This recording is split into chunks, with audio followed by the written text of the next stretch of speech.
Okay, perfect. Great. Thanks so much, Julene. Okay, so welcome to everyone who is joining the 8th Global Gender Equality Forum. And the topic for today is Health and Sanitation Leads to Equal Access in Education.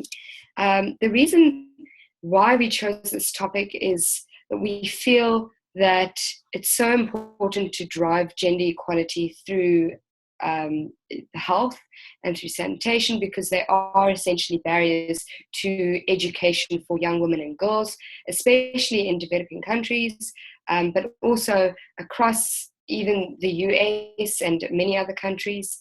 And it's important to also improve the education of health, and that would include mental health, to sexual health for young women and girls, and to lead to their empowerment. So that's essentially the idea, is that how do we improve health, access to basic healthcare? How do we improve the research in women's health? So that would be, something like a statistic that the University of London did on period pain. So they've actually researched that a period pain is the equivalent of a heart attack. So that's quite a shocking statistic. And then if you look at what sort of how women are, female patients are treated in hospitals, if women complain of abdominal pain, there's about a 45% of women are sort of treated as that the abdominal pain is serious, while about 64% or more of male patients would be treated more effectively, or would be treated faster than what women sort of are seen to. So that's also just something that does exist in the medical field at the moment, are perhaps the differences between how female patients are treated as opposed to male patients. So that's also something important that that one should look at when you're looking at health and sanitation in terms of gender equality. Right, so I'm not going to continue to bore everyone with my statistics. I'm going to hand over to Sarah, who I actually met at the United States of Women Conference, which was the first White House Summit on Gender Equality. I attended this last week in DC, and I've met some amazing women at that conference, which will feature, on some of our webinars, and on, sort of, which we'll probably pursue partnerships with for the campaign.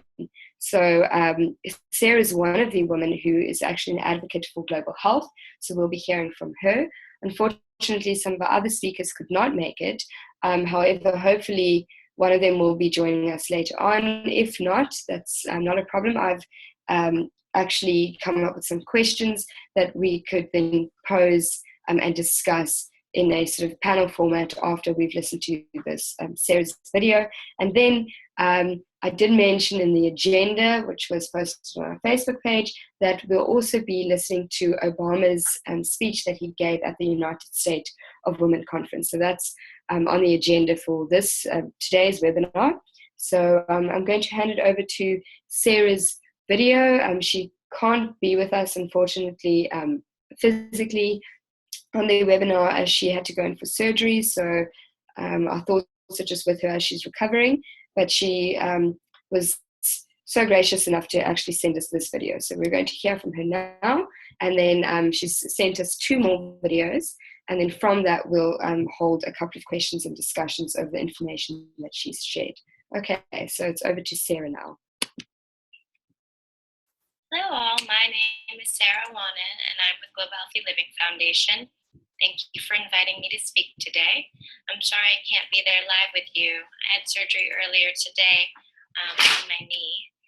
I'm going to answer a few questions, so please feel free to email me with any questions you have at sawanen, my last name is A-O-A, N as in Nancy, A-N, at ghlf.org.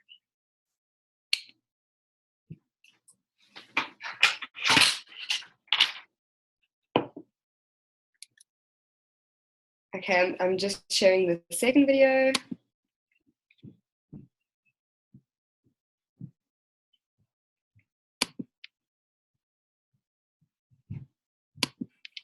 Oh no, did it freeze? First question is, describe the work that your organization does.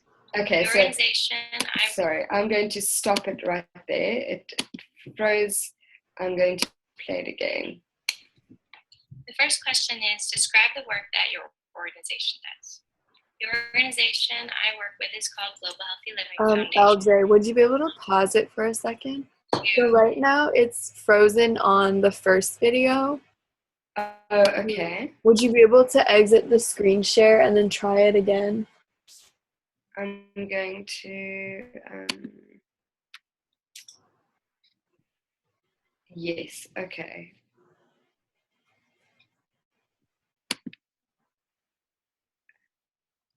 Oh, okay. Sorry.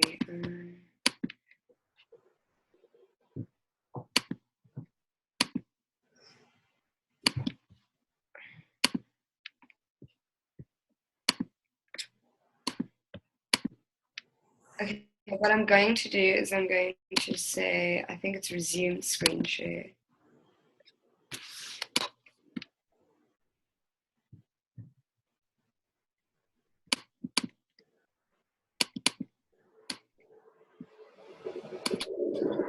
Okay, not working.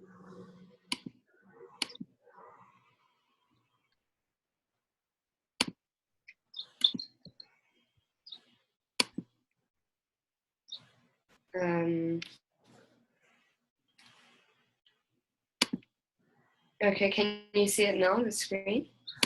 No, it's still stuck on, it's frozen on the first video minimizing. But if it might just be like that for me. If it's working for everyone else, we can just go ahead and keep going. But that's what I'm seeing right now. Gawa, is that what you're seeing as well? My screen is also frozen on the first video, so but I could hear when she turned it on.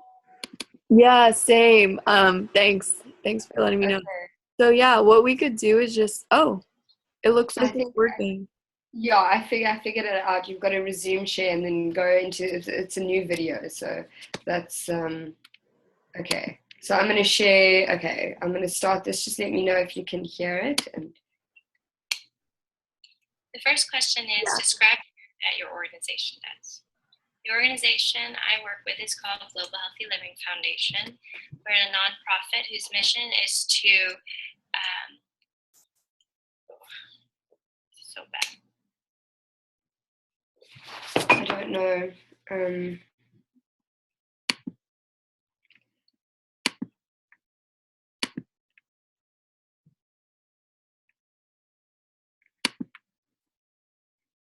Okay, can you see? It always, yep. Yeah.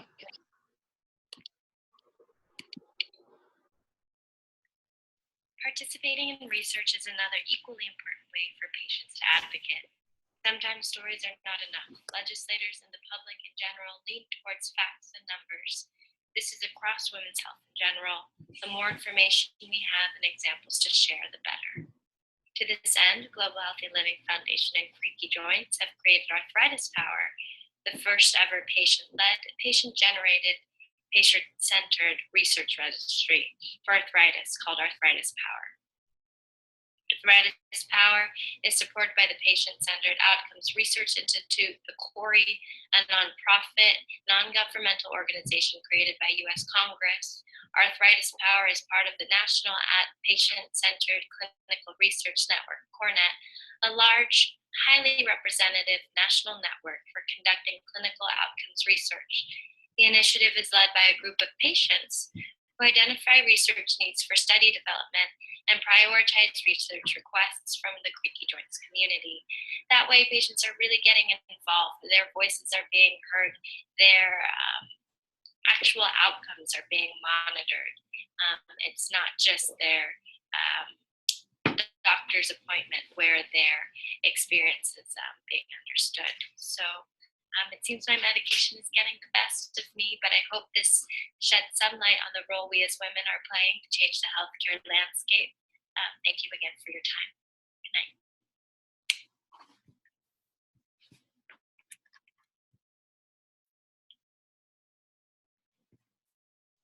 Okay, so that was from Sarah. I am not sure if that was the entire.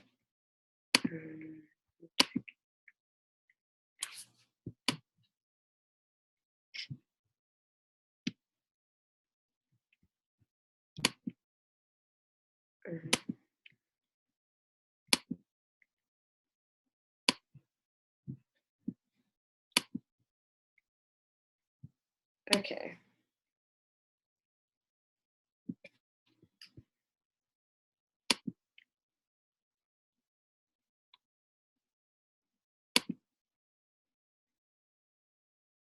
Okay, so can everybody hear me? Yeah, I can hear you. But your screen is a little bit frozen right now. Okay. I'm going to just stop.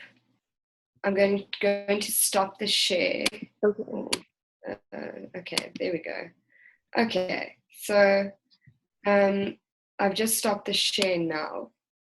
Right. So I think what we got a brief overview of what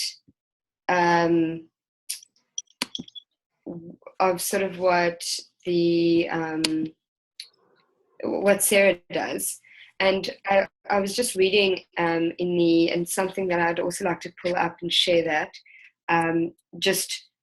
I was reading on the Women in Global Health organization, and I was just reading that I think sometimes the lack of research that is done in the field of women's health and health and sanitation for women is because the actual leaders in global health aren't necessarily women. So women might form like a large majority of the workforce, but not necessarily in terms of global health. So they're the global health nurses, they're field workers, but they're not necessarily the leading doctors and the leading researchers in the field of sort of health for female patients. So I think that's also one of the reasons why there's been a it's been quite a slow sort of process in developing that research. And I think that's why it's so important to promote gender equality within those fields and women as leaders in those fields, because it's important to have specifically tailored research that will help new sort of also education for certain like women's health issues and that sort of thing. Because again, it does necessarily, because it can be so specific to being a woman, it can really create a barrier to other sorts of things like providing education for young women and girls. So I would like to maybe share a couple of questions that we sort of came up with for this forum, and then perhaps through our participants that we can just sort of just generate, I think, a few answers, maybe a few suggested solutions. And then what I'd like to also do is share there's a participation for sort of forum for these same issues, and I'd like to share that with the participants so that if they are interested in advocating for this exact same issue, then they can go online and join that specific cause. So I think first of all, I would maybe just like to hear from maybe what our participants. So Gero, maybe you can share with us just a little bit on, if you're still with us, on the reason why you are interested in gender equality. Gender equality, and then specifically maybe health and sanitation issues, and also maybe where you're from. What do you think are the challenges that face young women and girls in your specific geographical area in terms of health and sanitation? Hi, actually, I'm from the Middle East. I'm from Lebanon. I live in Beirut. And I had the chance to attend the Millennium Campus Network last year in its conference. And I always worked for for gender equality. It's been like 3 years since I got abused. I was married and got abused. I had to defend myself, and you can name me a case for gender equality and abuse cases. And since that time, I'm always interested about gender equality and women's rights in general. That's why whenever I hear about something related to women, I love to attend. And it's not me only. It's a big problem here in the Middle East, especially in Lebanon. Most of the cases, unfortunately, led to death of the wives. So we're trying to change. We're trying to see the impact of what we're trying to do, of what we work for.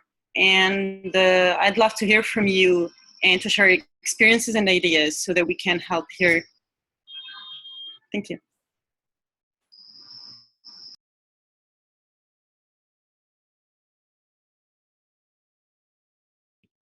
Thank you so much. It's so wonderful to have you joining with us. I think especially from, all parts of the world. So that's really wonderful, and thank you so much. And we definitely, share something in common because you were at the Millennium Campus Conference, and hopefully we do see you again this year. So that would really be great.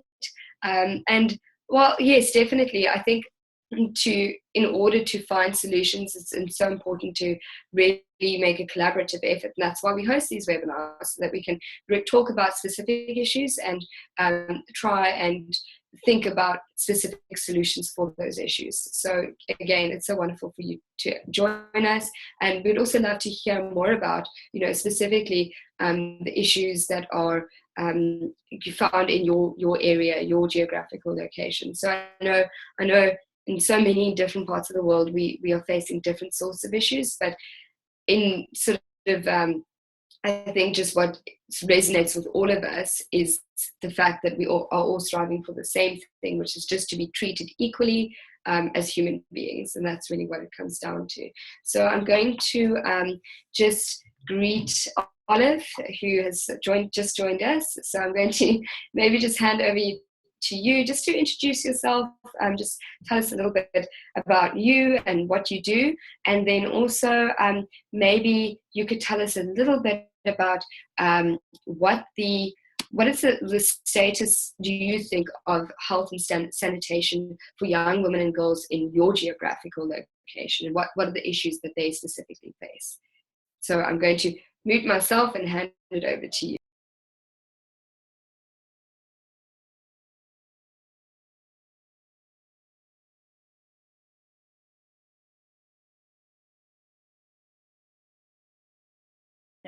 Hello, everybody. I'm very happy to join you today. My name is Olive Musoni. I am a Rwandese, but I stay in Kenya. I finished my college last year. I graduated in December. At the moment, I volunteer for different initiatives. I volunteer for a child community center in one of the biggest slums in Nairobi, where I help children. I teach them different subjects. I mentor them. I empower them through giving them life skills, so that even if they are going through hardship time, even if they are living bad circumstances, even if they are living in extremely poverty, I give them hope for tomorrow, for the future. Not only that, I also volunteer as a rapid responder for Darfur Women Action Group in Kenya. So I help Darfur refugees, Sudanese refugees who are living in Kenya, to tell their stories through me, listen to them, and then also empower them, because I'm a genocide survivor. My country in Rwanda, we had wars, we went through different circumstances, bad circumstances. So I use that as a motivation to tell others, even if you went through this, it is possible that you can have a better future. So about the sanitation and the access to, sorry? Do you guys hear me? Yeah, we can hear you. Yes. What question did you ask about access and to?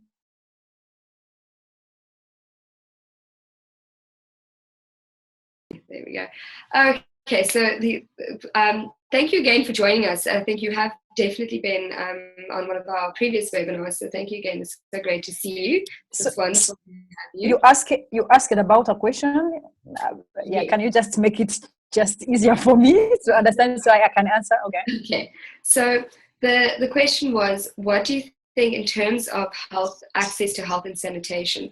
What do you think are the barriers to access to health and sanitation? Do you think that, what are the issues? So, for example, is it maybe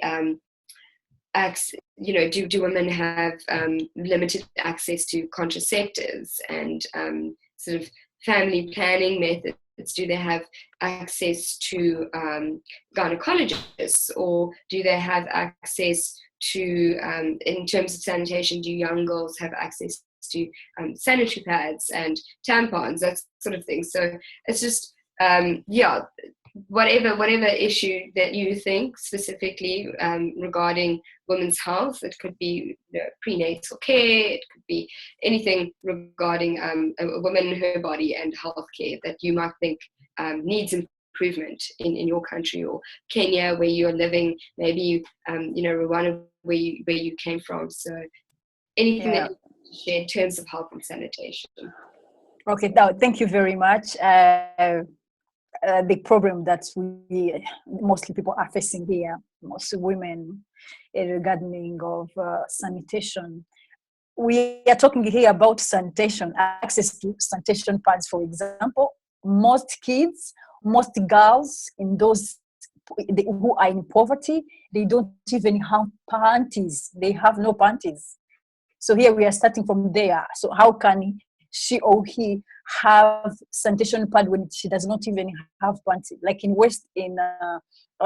we have seen a lot of cases where girls don't go to school when they are in their periods because they have, like, they don't have pads, don't have sanitation pads. But there are different programs here in Kenya and also in Rwanda, or where different organizations are trying to help girls with sanitation pads, but it is not yet enough, because some girls are still facing difficulty in accessing sanitation pads, for example.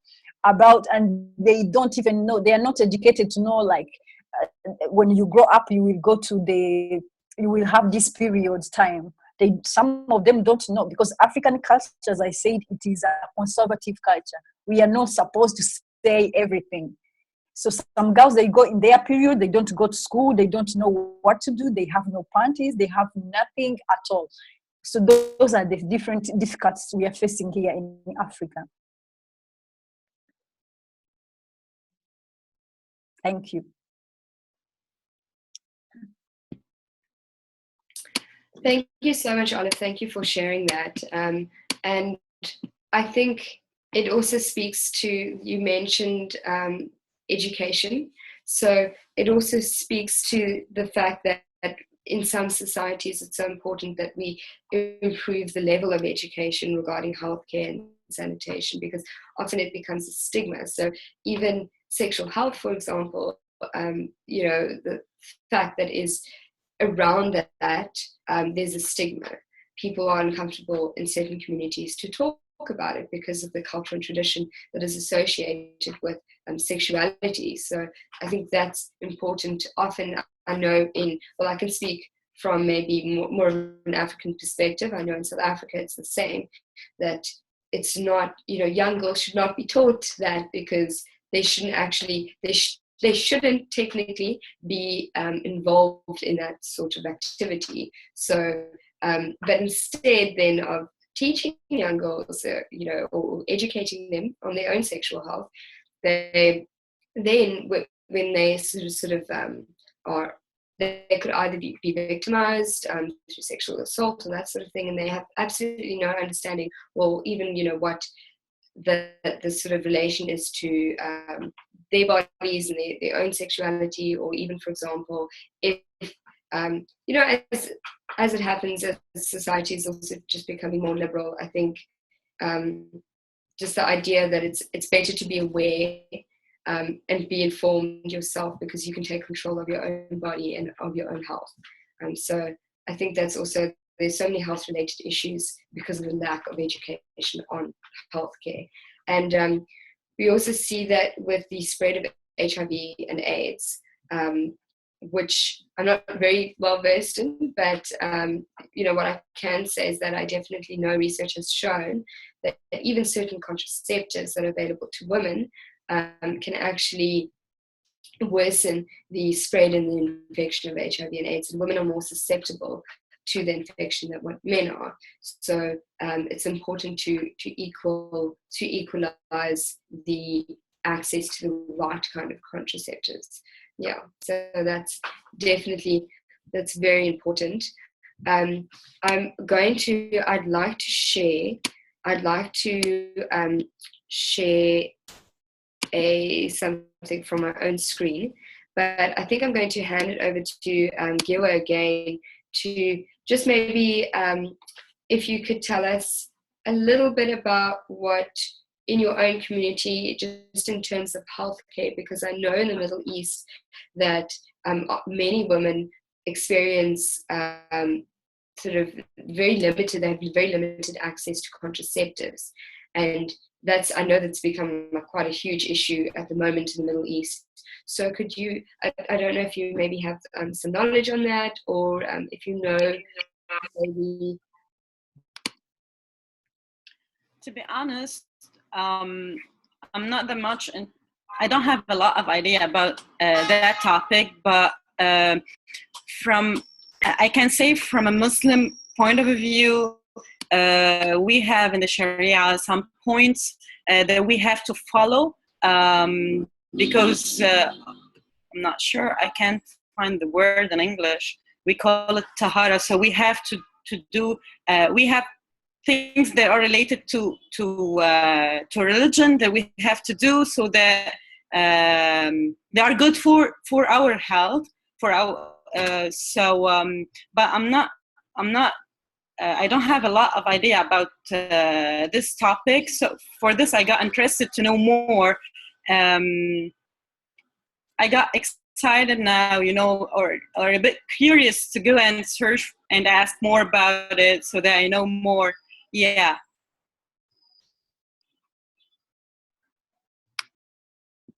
Okay, well, that's also fantastic to hear that you are, that's also why we're here, because you are interested in discussing these issues and, doing more research in that sort of that field. So it's also something that I'm not entirely familiar with. So that's why I'm also here to, learn. And I think that's what's so amazing about you convening so many women all over the world, is that, you have the opportunity to learn from other people's experiences.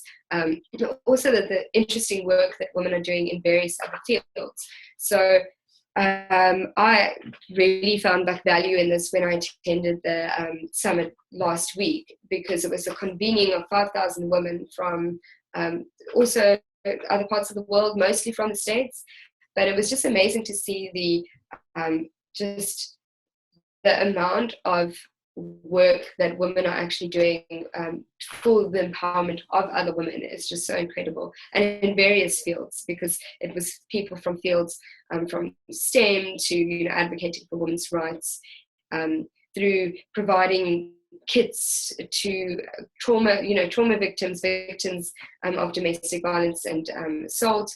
You have women in global health there, so it was quite amazing to see that the level of intellect, the level of hard work and experience in gender rights advocacy there. So it was really quite an incredible experience. So we'll hear a little bit from Obama's speech that he gave on at the summit. So I'll pull that out a little bit later. But what I want to do is I want to very quickly share the screen, my screen, of the Women in Global Health. And so this might, if you have an interest in global health issues for women, then this is a fantastic website to go to, because these are advocates that they advocate for women's women in global health, but also women's global health. So women in global health would be the leaders of various medical fields, so promoting their research, trying to sort of obtain funds for their research, and so that, to sort of improve the leadership of women in certain fields, because there's, an issue at the moment with that. And then also to provide more access, for basic healthcare for women, especially in areas where that access is very limited. So I'm going to just pull that up quickly. I'm going to share my screen, and you can just let me know if you can see my screen. Okay, can everyone see this? Yeah, it's showing up great. Okay, great. Okay, there we go. So here is the Women in Global Health website. So this is their movement.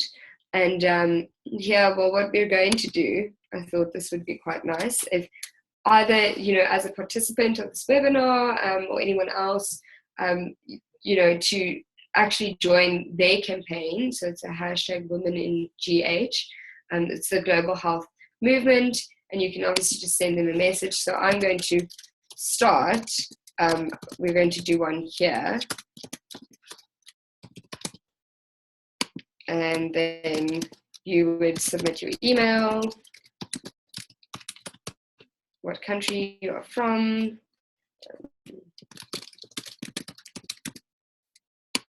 organization. So In Our Shoes supports women in global health.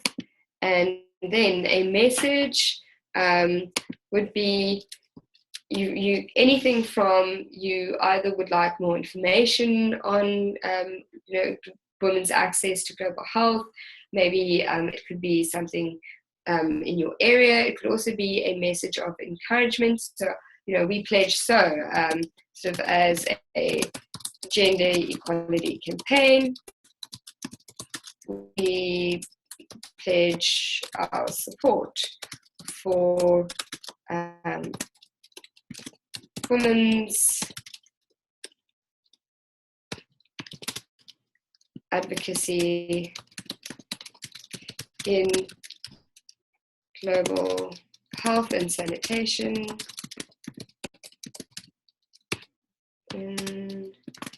And then you can just maybe ask for some more information.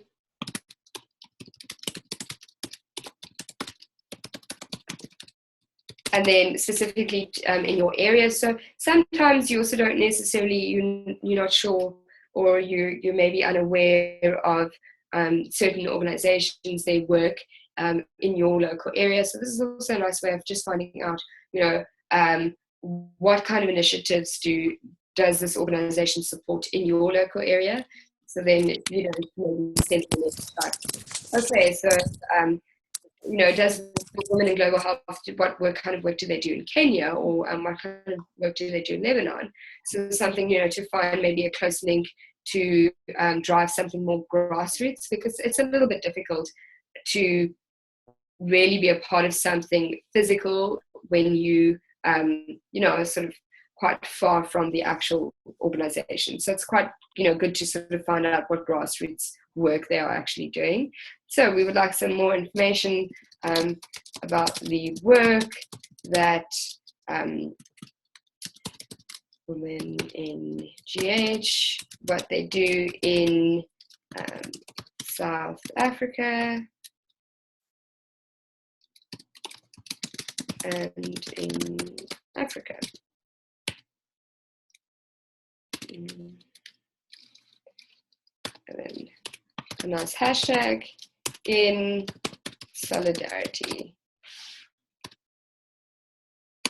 Okay, great. So that's just one way that you can join movements like this. So just, to advocate, because there's so many different social media movements that promote gender equality. So this is a great way to become more involved specifically in this issue.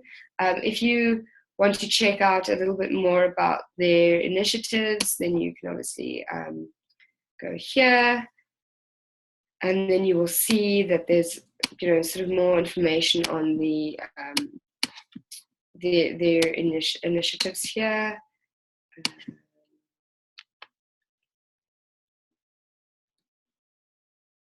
And there is a video I saw, so we could perhaps just, this is Dr. Christine So. She was president and executive director of the Global Health Council. And she, in this video, she also discusses new initiatives, called Women Leaders in Global Health. And this was launched to promote women in global health policy and leadership. Can everyone see that screen? Yeah. Okay. Okay, great. Okay, so I think it would be quite nice if, we do definitely have the time. So if we could just maybe, I'm going to show this video as well. And so this will, give us a little bit more idea of what I was talking about earlier about actual promoting more leaders in, women's global health in medical research, because that effectively changes the broader outcome of access to healthcare and research and new developments in healthcare for women. So we're going to watch this video here. Can everyone see my screen? Mm-hmm. Yeah. Great. Yes. Okay, perfect. Thank you.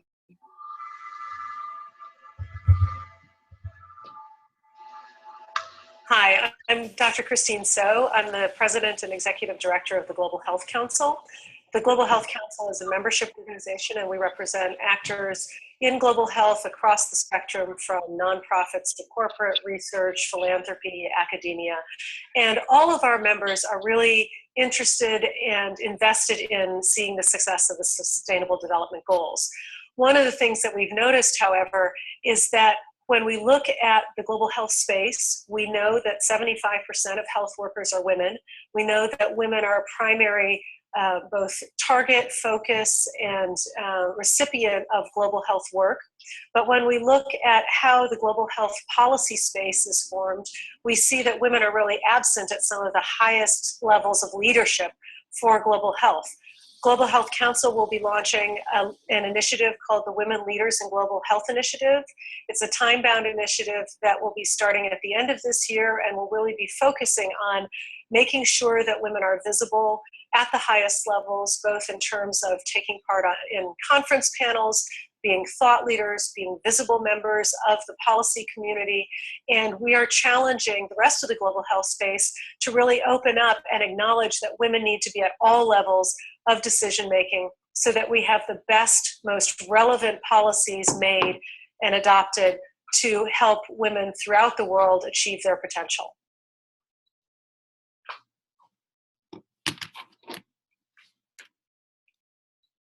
Okay, so we also saw that there were those various partners that are key sort of actors and role players, generating more access for to female patients. And exactly what Dr. Christine was talking about was the promoting leaders within the global health community. So it's very important work. It's definitely something that we support, and that will continue to support the awareness of these type of movements.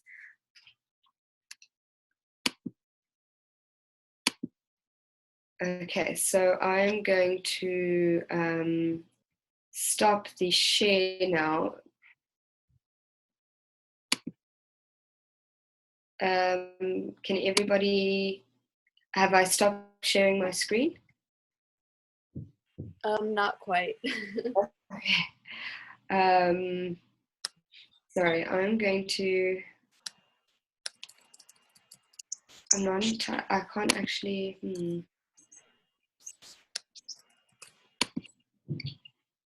Okay. It's working. Is it? Yep. Okay. Okay. Okay, great. Okay, fantastic. Hi, Abby and Barry. It's nice to see you again. It's nice for you guys to join us. So, what we've just been discussing, I'm not sure round about what time you joined, but it's great to have you anyway.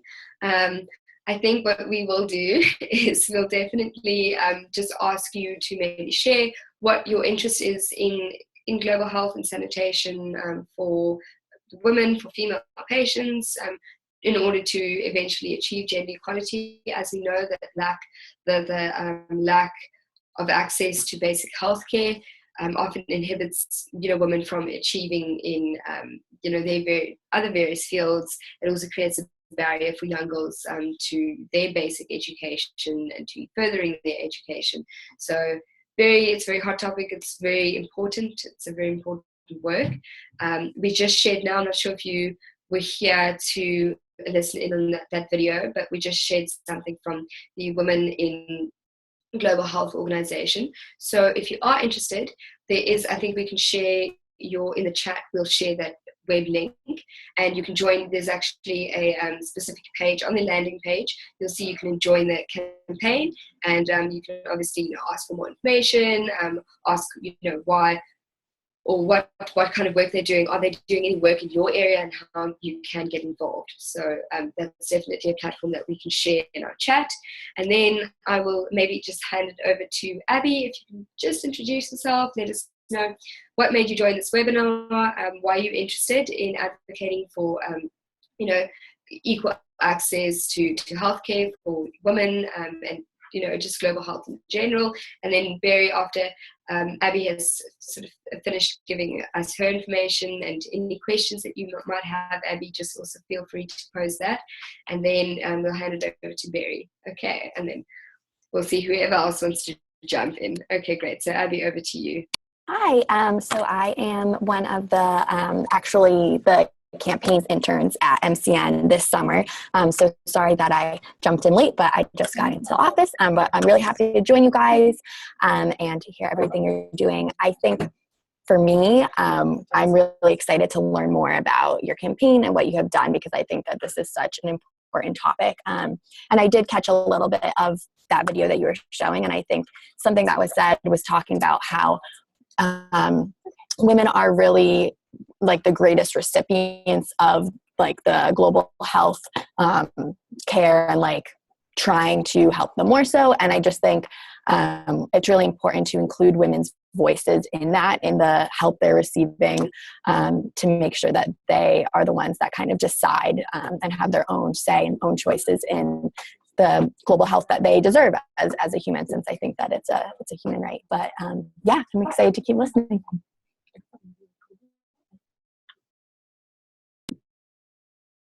Okay, thank you so much, Abby, and thank you for joining. It's really great, so it's great to have you. I'm going to just quickly hand it over to Barry. So Barry, if you can just show, you have been on one of our forums before too, so it's great to have you back. And anything that I know, maybe you could share a little bit about what you think about women's access to healthcare in Ethiopia, maybe. That would be nice to just hear more about that, and then what you think maybe could improve, where you think that we're maybe going wrong in terms of providing this access to healthcare, and maybe even research. If you have any ideas on that, if not, that's totally okay. Then we can, pass around a couple of questions. Okay, thanks, Laura. Nice to meet everyone here. I've been interested in women's involvement because the first thing is, we need to encourage. There is a bad tradition that comes along for a long time. Back in the days, women used to be, not proportionally advantaged or given opportunities that they needed to evolve to like the level that we want them to be, right, to this level. So we want to encourage, we want to undo what has been done throughout history and promote women to have higher authorities and more opportunities. And one of the things is that regarding health, I haven't had much involvement, me particularly, but I want to mention what Carol Stern, I don't know if you know her, she's I think the CEO of US Fund for UNICEF. And she was talking at this conference, and she was mentioning this lady, I think it's in Uganda. She had to walk several distances to actually deliver a baby. She was about to, deliver the child, but there wasn't any facilities near her house, so she had to walk. I don't know. I don't remember the exact distance, but she had to walk a long distance to get treatment. She had to wait once she gets to the hospital. There's a lot of other women waiting as well, and she had to wait to deliver her baby as well. When she talks, actually, she delivers this story so good. I don't know if you can research, listen to her talk, the Cariel Stern. So the way she delivered her story was actually very, very motivating. At the UNICEF Campus Summit, I think it was in 2015. Those kind of things got me more interested in women's involvement in health, particularly. And I feel like there's a lot that should be done. Women are the primary source of the society. The society cannot evolve without women. We need their involvement in not only health, but even in bigger sectors as well. So that's what I think. Just for a start, I think that's I'll say that.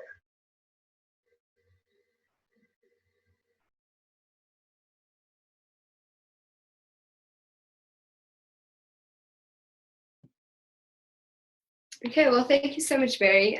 Thank you for sharing that story too. I think that also it makes issues like this to actually be able to relay those stories. I think it makes those kinds of issues it makes them come alive, and it makes us feel really feel the need to address those problems. I think majority of the time the reason why we don't respond to a call to action is because we aren't aware of the issues, and also because we're I think sometimes, statistics are really great, but sometimes when you can actually make a personal connection to that one statistic, that will motivate you to do something about it. So that, that's why it's so important. I suppose if I could, share, but I know, Abby, you asked me a little bit about, the campaign and what is the campaign really doing, in terms of what is it about and what sort of advocacy are we doing. So in terms of gender equality as a whole, it's something that I learned at the summit that I attended. So I attended I was just discussing that before you joined. I attended the summit, the United States of Women Summit that was hosted in DC, and a couple of amazing speakers were there. President Obama was there, so was Oprah and Michelle and a couple more people. So it was really an amazing experience, convening of about 5,000 women all over the states and the world. So, women who are really making, breakthrough changes in terms of advocacy for gender rights. Not only that, but really tangible projects that are affecting change. So something that, is that economic reforms that are helping women to access better, have better access to sort of things like business loans, and that obviously automatically makes them more economically empowered. So, things like that. There's all sorts of a range of things that help to equal this sort of, where we are in terms of trying to achieve equality. So it was a really great experience. But what we strive to do with the forums is to have a specific approach every forum. That's why every forum is themed. So because gender equality is such a broad concept, we can often, we can talk for hours and hours at length about different issues of gender equality, we can even talk about what it means, because it means something different for every person. I mean, it can mean something different for someone who's living in Kenya and someone who's living in Lebanon. Gender equality might not necessarily mean, to you, it might not necessarily mean going to see a movie with a strong female role. You're in a group of friends, maybe there are more males in your group, and typically maybe the males want to see a movie with like a strong male role, and then you sort of, okay, in this movie the female role will be more like subversive and won't be portrayed as like a strong female character. Often her conversations will be around men. The conversation she has with the girlfriends will all be centered around men, and this is, generally what the statistics are. So, but in different parts of the world, that might be a very prominent issue. It might be something that really speaks to other women.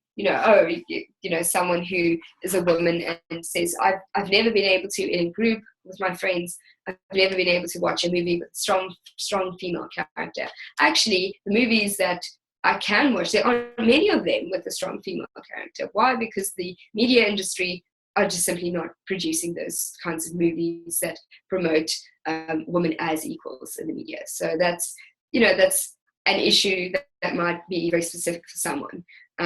Something like access to healthcare, which we're discussing in this forum, is a specific issue that maybe speaks to a lot of people who are involved in the research of healthcare. It might also speak to many people who have had personal experiences of poor access to healthcare, maybe the lack of education. I know, if I can just speak from experience of being in South Africa, that's something, especially in rural communities, is a major issue, because like Olive was saying earlier, that you have young girls who don't even have access to sanitary pads, and because they don't have access to sanitary pads, they are excluded from the community, they are excluded from going to school. It's a huge barrier to their education, and it is something, we know that quality education is so important for your personal advancement, your personal growth, your access to opportunities, which will then further lead to your economic empowerment. And if women are a major part of the community that are just being excluded from accessing education just because of basic access to healthcare and sanitation, then that automatically disempowers a half of that community's population, which then essentially makes the community as a whole economically unsound. So things like that we get to discuss on forums like this, which is really so fantastic. And I think what I can say is that it's important to I know some people have different perspectives on this. Kerry Washington gave a speech at the United States, the summit last week, and she said that it's important to umbrella the issue, that like, okay, gender equality is important and a major issue, that there's not one issue that can be more important than the other. And that's something that I really support. It's an idea that I support, but I do think that it's important to discuss niche issues, that yes, like global, healthcare is very important, and access to healthcare is very important, but so is education. And so is the promotion of gender equality in the STEM fields, so science, technology, engineering, mathematics. Why? Because it's important for, women to drive technology so that, coming up with new ideas to improve, a woman's livelihood, or to improve just, equality for women all over the world. So I think definitely what she said was definitely resonates with our campaign, is that we don't want to raise one issue about the other. That's, one issue is more important. So in terms of a campaign, I think it's important to just remember that a campaign is not necessarily an organization. So it's not something where you need to physically go and start a project. and you have to implement this project. A campaign is to create awareness. A campaign is to tell people, hey, this is an issue. Why don't we discuss it? Why don't we become more educated about the issue? And that's important, because once you can educate yourself on the issue and you know more about it, then you know how to effectively address the issues, right? So, you know, you can't tackle a problem before you know everything about the problem. Yeah. So that's really the sort of stance that we decided to take in terms of the campaign. I think most of the campaigns are really, that's what drives them, is the educational component of the campaign. Yeah. So we have, as a campaign ourselves, we have initiated a couple of grassroots projects. It's a bit difficult being located in South Africa to really, to have outreaches to various parts of the world, because physically you just can't be there. But we've had a awareness project on our campus. So we've spoken at a couple of events. There was a TED Talk that I spoke at a couple of weeks ago, and that's something that also I think is important to create. It made me realize that platforms are so important to create.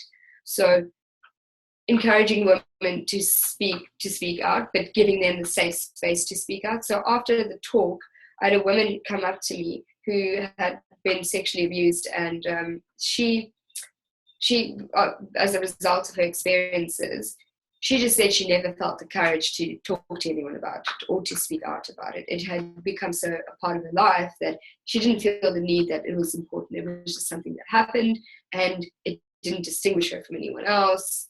And it got to the point where she had never really addressed it.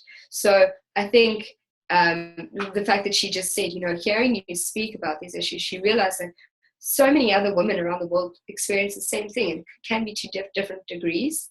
It can be in different discrimination in different fields, in different areas of your life, whether it be, in your academic field, in your professional field, it could be at home, in various spaces. So I think just the fact that she was able to connect in some sort of way to experiences that I had gone through, experiences that other people had gone through that I'd shared, and that was I think it was so valuable, hearing someone's voice on that issue. And that's why platforms like this are so important, and that's why campaigns are important, because it creates a safe platform for women to really voice how they have been hurt and discriminated, where we can sort of, in what areas, and then from there address, okay, so these are the issues, how do we encourage other people to physically go and advocate to eradicate this discrimination. Yeah, so that's what we do. That is our sort of our aim. But you can find some more information on our Facebook page. And I think now that we've mentioned that, I think it's also important to mention that our campaign as a whole, I know Olive and Gira, you mentioned your interest in joining, also furthering your involvement in a campaign such as this. So I think with regard to that, we're actually coming to a close with our campaign. So we are sort of ending the campaign in August at the Millennium Campus Conference. That'll be in DC in August. So those of you who haven't registered yet, please get onto that. It would be great to see you, Olive, and Mary. It would be great to see you again. Gira as well. It would be wonderful if you could attend again. So I think we're definitely wrapping up in terms of a campaign, but it has motivated me to definitely start something more tangible. So the awareness is really great. It's very important. It's a really good component for a campaign. And as a result of the campaigning and the research I've sort of done around issues in gender equality, it's also motivated me to sort of try to use my own background. So what I studied law, so I have a legal background. And I think sometimes after you've studied you have your degree and you're like, okay, what do I do with this piece of paper now? I want to actually, have an impact in the world. So I have all this theory and this knowledge, but how do I implement it? So I think that's where, or how organizations are started. It's from people who they have studied, they are passionate about certain issues, they want to bring, what they've learned, or even if it's from experiences that they've learned, and really then affect physical, like actual, tangible, measurable change. So I'm looking into at the moment, but it's an idea. It's still on its sort of course to being developed. But I'm looking into something called Justice for Her. So it's an organization that I want to start. So that's the name. I haven't copyrighted it or patented it yet, but that is the idea. And that's essentially going to be something of it's sort of a legal education for women. It will most likely be in South Africa, although I'm still looking at like, okay, well, how would it work internationally? But it would be something like where you would have maybe something educational maintenance. So women claiming maintenance from their divorced spouses. So many women in South Africa, and it's just shocking, the statistics of how so many women don't know their rights when it comes to access or to how to claim maintenance from their divorced spouses. And often this leads to the fact they are then single parents, they care for the sole care of their children, they have to provide for their children, they don't get any financial support. So that's the one thing that I've decided that I'd really like to start working on is education. And even it's quite interesting in the US. I was talking to someone about it, one of the NCC fellows actually, and basically what happens in the US is often when someone is going to if someone is accused of usually if it's the sort of a male person has allegedly done something, he's accused and now he's going to sit trial. Often the police officers will intimidate the girlfriend so if this person has a girlfriend, they'll often intimidate her, or even the wife can often be convicted for something she hasn't even been a participant in, or it can't be proven that she's assisted in any way, assisted the crime of her spouse or of her partner. So in terms of knowing your rights, that's also very important. Is sort of just so that you women are more aware, so that they can actually then exercise those rights. But that's off the topic of global healthcare for women. That's something in terms of a campaign-wise. That's something that I'm looking at to convert it into more of a website, awareness, a website platform, and then something in the specific field that I'm really passionate about, social justice and legal education. So that's where we're going. I think, well, I can speak for myself. That's where I see the campaign turning into something like that. Although we do encourage, with something like going onto the Women in Global Health organization onto that platform and subscribing to a campaign like that, we would really encourage people to continue to do something like that. I think we also realize that there are so many in running the campaign. We realize there are so many other niche campaigns in gender equality. So you have something like that. You have the #HeForShe movement, which is also an online campaign, so you can join that online. There are, there's a campaign that the Yali Network also hosts. So that's the Young Africans Leadership Initiative Network. So they also have a campaign, and they have a course on teaching gender equality, teaching the sort of education around it. So they have like 3 sessions, and you can take the classes and you can earn a certificate in gender equality for women. So that's, it's something like things like that, where we would like to harness the power of other campaigns and sort of engage with the networks that we have to promote the participation in those campaigns. So at our own hashtag He for She workshop, we sort of pulled that out onto the screen, the website of the hashtag He for She, and we went through the process of, okay, this is how you join the campaign. Why would you join the campaign? Why is it important to join a campaign? And then we had, a couple of people in the audience joining the hashtag He for She campaign. So awareness, it's key, for those campaigns. Yes, definitely. Okay. Well, it's we still have a bit of time to watch. I wanted to pull up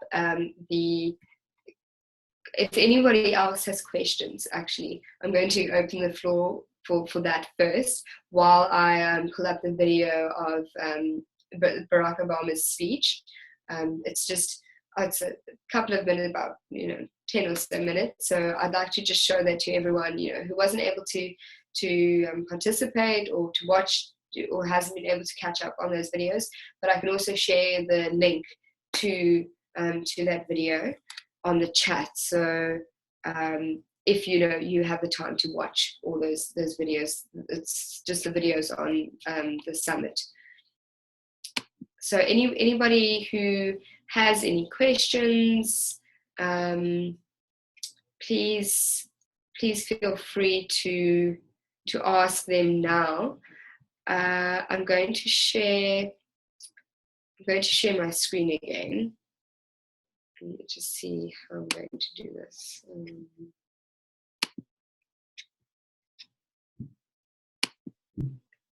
Okay, right.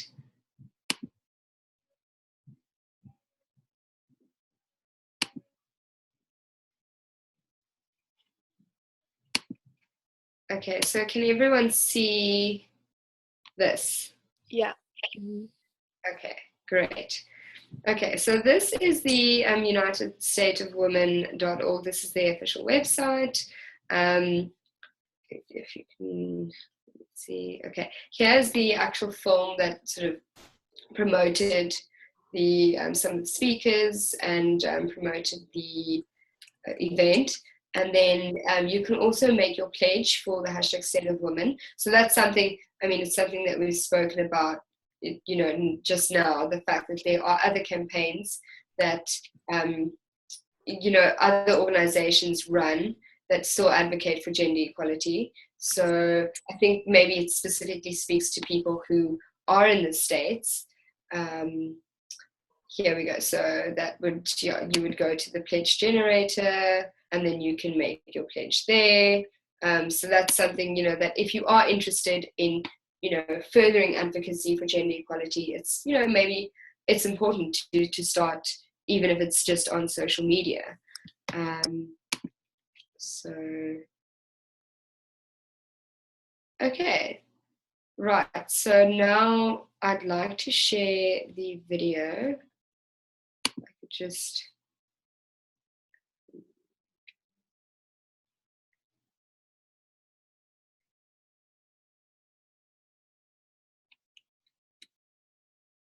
Okay, if we can just skip to the next page. Okay.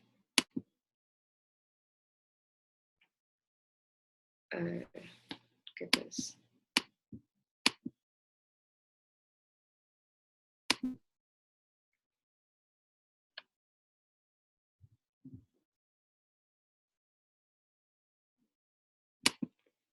Okay, well, we'll see if this can come up. Otherwise, we'll just send the link.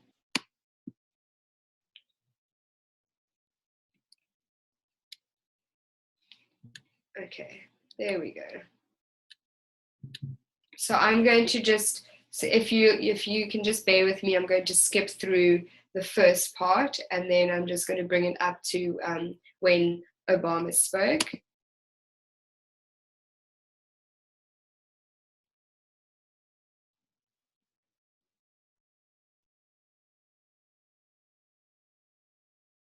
Okay, so here, and then there was just an introduction to his speech. So I'm going to, Okay, great. So if everyone can hear, I'm going to start that video.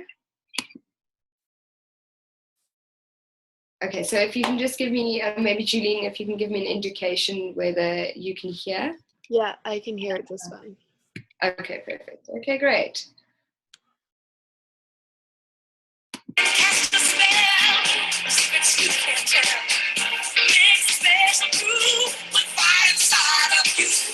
Anytime you feel danger or fear, instantly I will appear.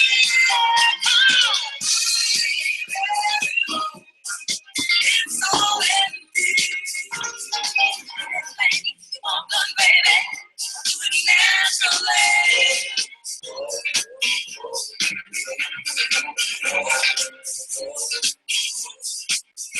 I can sense your need, like rain onto the sea. I can make the rhyme, all confusion in your mind. And when it comes down to some good old-fashioned love, that's what I found.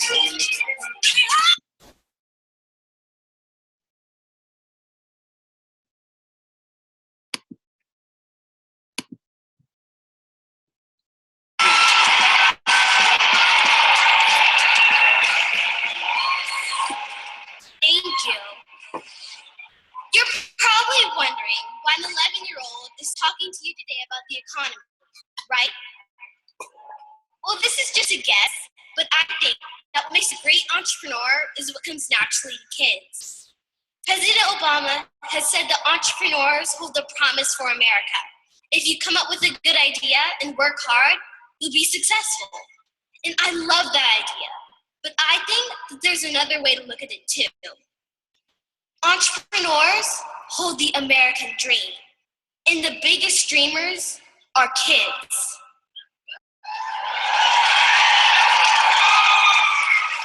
We dream big.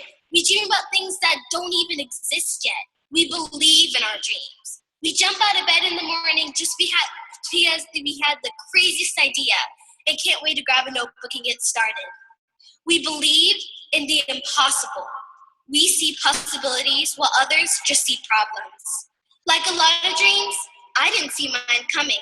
When I was 4.5 years old, I got stung by 2 bees in 1 week. I was terrified of the bees or anything that looked like it could be a bee. But then I got curious and I got to work learning about the bees. It turns out that the bees are our littlest and our biggest links in our food chain, and they need our help to stay healthy and productive. That's where me and the bees comes in. I created a lemonade that I had the crazy idea to help save the bees. Because only a kid would think that you can change the world with a lemonade stand, right? I started by selling lemonade with honey from a little lemonade stand in my front yard and donating a portion of the proceeds to organizations fighting hard to save the honeybees. Now, we're sold in major stores nationwide, and I'm putting more energy than ever into saving our pollinators.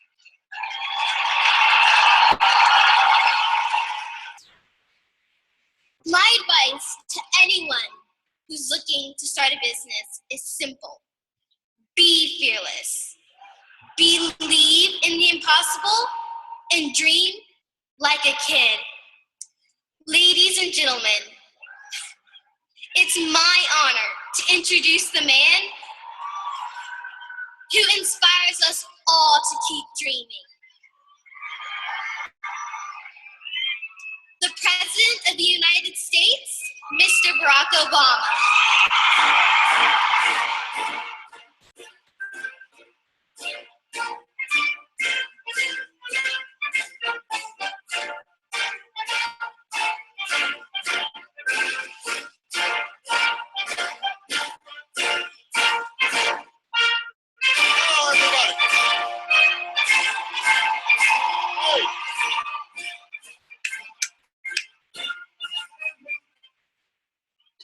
Can you please give it up again for Michaela?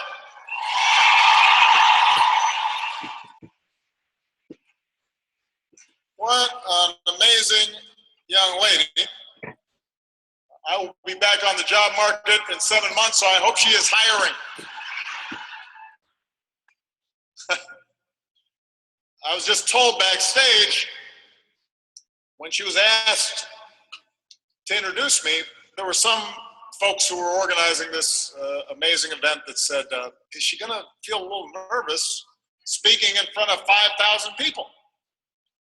And so they asked her and she said, oh no, I just spoke to 11,000 last week.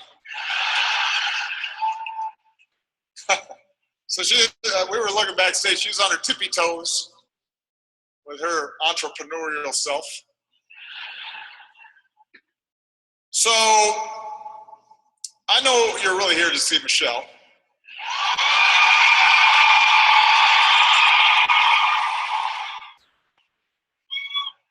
Or Oprah. Actually, they're together, so you're here to see both of them. I cannot compete with them. But I did want to stop by and make one thing very clear. I may be a little grayer than I was 8 years ago, but this is what a feminist looks like.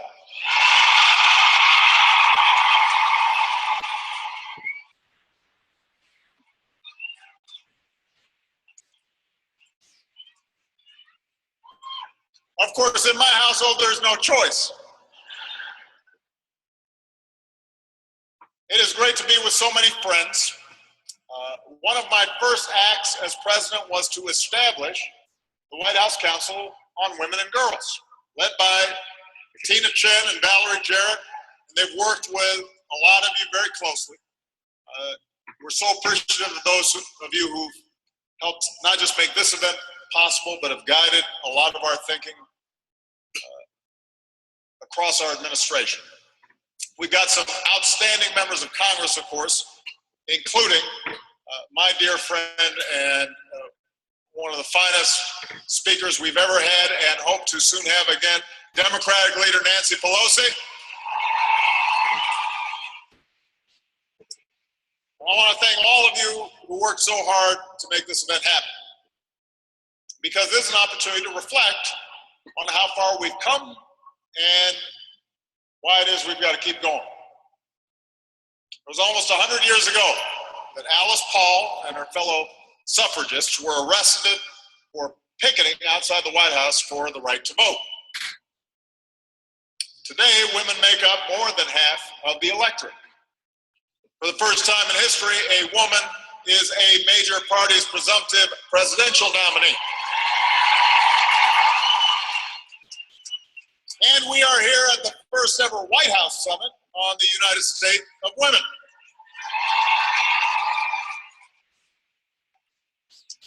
Because of all of you,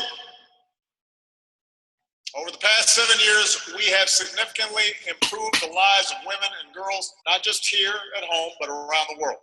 And I could not be prouder of what we've accomplished. I want to talk about why it matters and why we've got to do more. Some of you may know that on Friday, my older daughter, Malia, graduated from high school. And I sat in the back and wore dark glasses. And only cried once. But it was, I made this weird sound because I was turning back there. And people looked at me. People sitting in front of us turned back. And then I suppressed it. But I was thinking about how she is graduating at this extraordinary time for women in America. The year I was born, in 1961, women made up less than 40% of college students. Today, you earn almost 60% of college degrees, make up roughly half of the workforce. Back then, the pill was still illegal in some states. Today, thanks to the Affordable Care Act, birth control is free.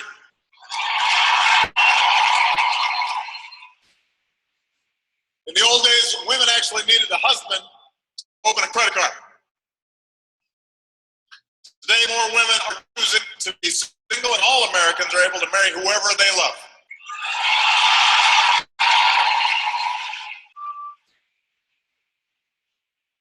"54 years ago, Katherine Johnson did the behind-the-scenes math to put a man in orbit. Today, almost 60 women have blasted into space themselves. When I was growing up, fewer than 300,000 girls played high school sports. Today, because of Title IX, more than 3 million girls are on the field. Women are leading America at every level of society, from Hollywood to Silicon Valley, from the C-suite to the federal bench to the Federal Reserve. And that is progress. It's real, and we have to celebrate it. But we also have to remember that progress is not inevitable. It's the result of decades of slow, tireless, often frustrating, and unheralded work by people like Dorothy Pitman Hughes and Gloria Steinem, who's here today. People who opened our eyes to the discrimination, both subtle and overt, that women face.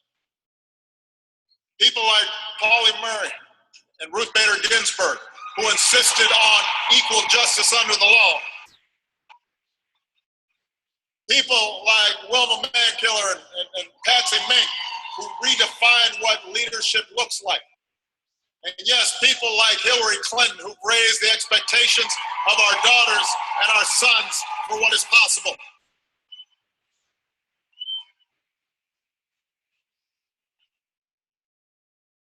In other words, our progress has been the result of countless ordinary women and men whose names will never be written into the history books or chiseled on monuments, but who dedicated their lives to ensuring that America lives up to its promise of liberty and justice for all.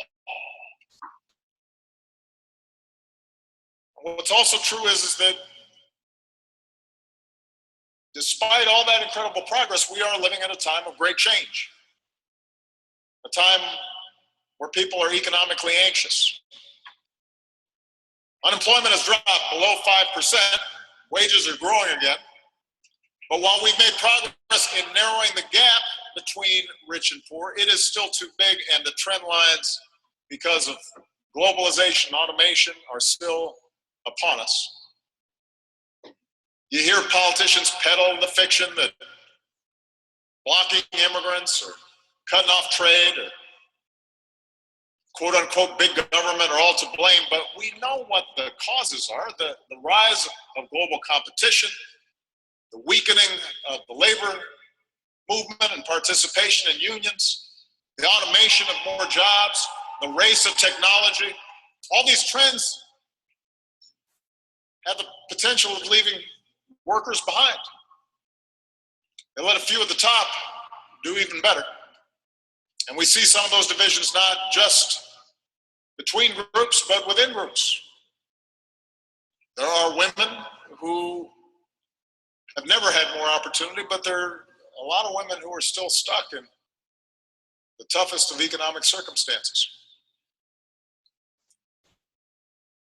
There is an important reason that so many working families feel like the system's rigged. And it's because the economy hasn't caught up to some of the enormous changes that have transformed America over the past 50 years. Those days when the average family was a dad who went to work every day and a mom who stayed at home and did all the unpaid labor, that's not what our economy looks like anymore. Household and work arrangements come in all shapes and all combinations, and yet our workplace policies still look like they're straight out of Mad Men.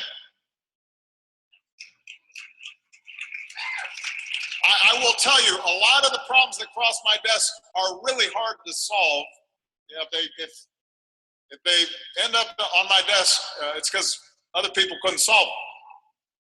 But this issue of how we support working families, the policies that we could put in place that would make a meaningful difference, here we actually have solutions right in front of us.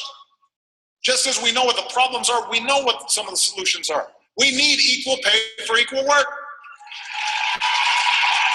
We need paid family and sick leave. We need affordable child care. We've got to raise the minimum wage. If we're truly a nation of family values, we will put up with the fact that many women can't even get a paid day off to give birth. We should guarantee paid maternity leave and paid paternity leave too. That's how you value families.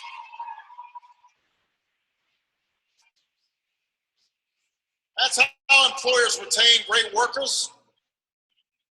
And it's good for women. Because when childcare falls disproportionately on mothers, as it often does, it makes it that much harder to advance in their careers. So we've got to retool our system so that modern families and modern businesses can thrive. And let me be clear, this is not about big government or expanding some fictional, welfare and food stamp state, or the 47% mooching off the government.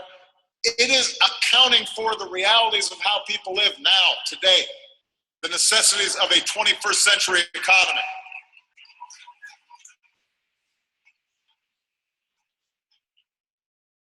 We've gotten some things done through executive actions.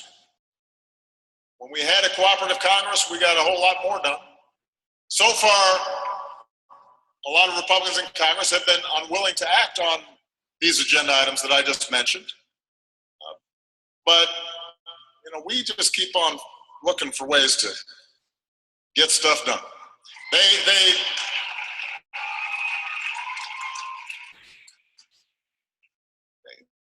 They keep on waiting for this whole lame duck thing to happen.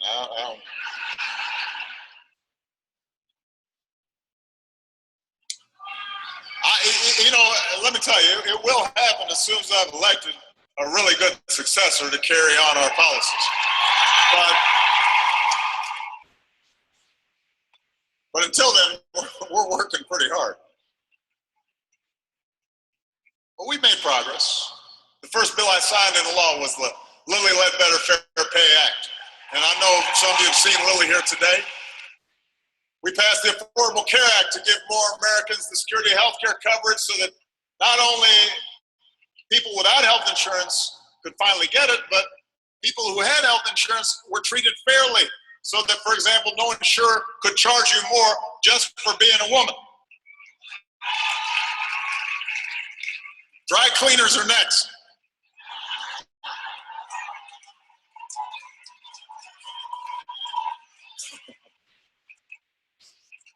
Valerie, we need to work on that, don't we? Those little blouses of yours, I don't know why they charge so much. So my administration has taken what action that we can, and we've strengthened equal pay protections and paid sick leave for federal contractors, enhanced work flexibility for all federal employees, raised the minimum wage for federal contract workers, extended overtime pay protections to over 4 million workers across the country. We've tried to set a good example, providing my staff with 12 weeks of paid parental leave. And by the way, we've been having a lot of babies, I noticed, in the White House, which I'm happy about. I love babies. They bring them into the Oval Office. That make me feel good. This is the right thing to do. It's the smart thing to do. And the great news is we're not the only ones doing it. You got cities and states and businesses across the country that are adjusting to meet the needs of today's workers. In fact, today we can announce that 28 of America's leading businesses are committed to closing the gender pay gap. We should encourage more businesses to join them. We should shop and frequent those companies that are doing the right thing, because the truth is, most folks agree with each other on this. We don't have to have Congress agree with us. We can go ahead and make progress without waiting for them. They'll catch up eventually. They're usually a lagging indicator on these issues. If we really want workplace policies to work for everybody, I will say though, it would help if we had more women in Congress. It would help if we had more women sweet.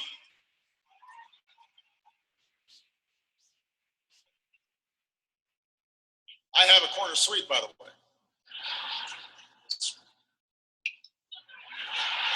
Making that connection for you. If we are going to truly change our policies and our politics, then we're also going to have to change something else, though. We're going to have to be honest with ourselves. We're going to have to change something else. We're going to have to change the way we see ourselves. And this is happening already, but I want us to be more intentional about it. I know I'm preaching to the choir here, but we're still boxed in by stereotypes about how men and women should behave. As the great Shirley Chisholm once said, the emotional, sexual, and psychological stereotyping of females begin when the doctor says it's a girl. And that has consequences for all of us, whether we're men or women, black, white, gay, straight, transgender, or otherwise.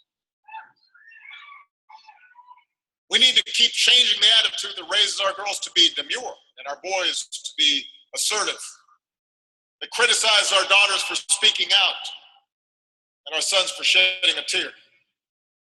We need to change the attitude that punishes women for their sexuality, but gives men a pat on the back for theirs. We need to change an internet where women are routinely harassed and threatened when they go online. We need to keep changing the attitude that congratulates men for changing a diaper, stigmatizes full-time dads, penalizes working moms. We need to keep changing the attitude that prioritizes being confident, competitive, and ambitious in the workplace unless you're a woman. We need to keep changing a culture that shines a particularly unforgiving light on women and girls of color. About how they look, about how they feel, about what they should or should not do. Michelle will talk about this a little bit. She's talked about this despite her extraordinary achievements and success. The fact that she is an American original. She is unique. But she still had times where she's had doubts, where she's had to worry whether she was acting the right way or looking the right way, or whether she was being too assertive or too angry. You remember that? So we've been working to change these stereotypes. That's why we're encouraging more girls to pursue their love for science and technology and engineering and math. That's why we've highlighted women trailblazers and encouraged media to depict more examples of women in STEM, because it's hard to be what you can't see. That's why we've launched a movement of women and men to fight campus sexual assault, because it's on all of us to stop it. Why we're changing the culture in our military from the top down to take this issue seriously. That's why we're working with communities and businesses and foundations to rethink workplace policies and fund women entrepreneurs and expand female leadership and create more opportunities for girls and women of color. Everybody has a role to play in America. And even as we make progress at home, we look abroad and we know that any country that oppresses half the population, that doesn't let them go to school or work and does not give them control over their own bodies, that's a society that will not work over the long term. It will not reach its potential.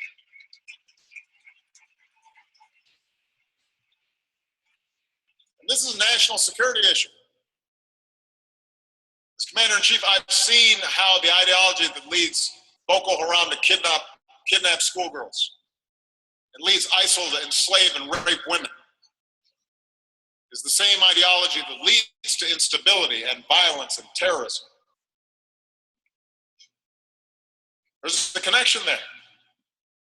And so we need to be clear about what we're about, what we stand for. because organizations and ideologies that are repressive and cultivate violence and anger,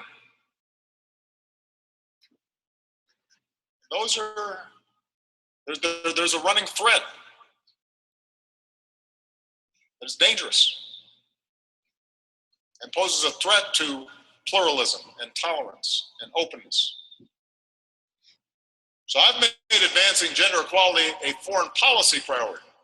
And we've implemented a comprehensive strategy to end gender-based violence around the world, from prevention to treating survivors to bringing perpetrators to justice. And we're helping to remove barriers that prevent women from participating fully in their societies. We're empowering the next generation of women by investing in adolescent girls and advancing the Let Girls Learn initiative to get 62 million girls into school.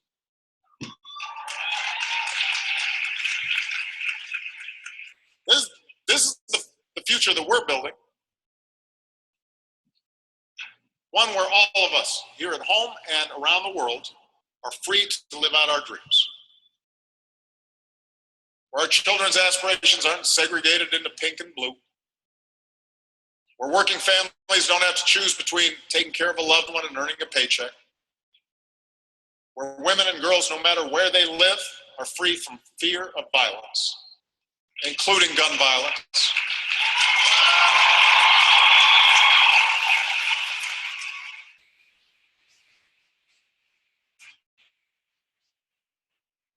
Where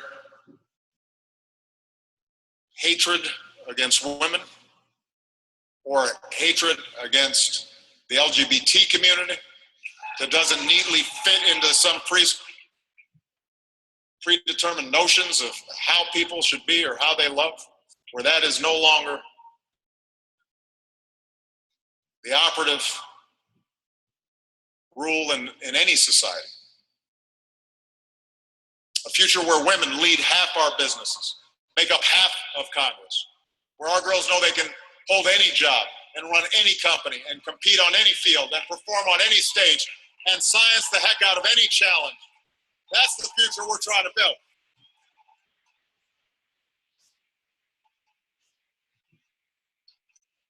And the good news is, this is the future my daughter's generation already believes in.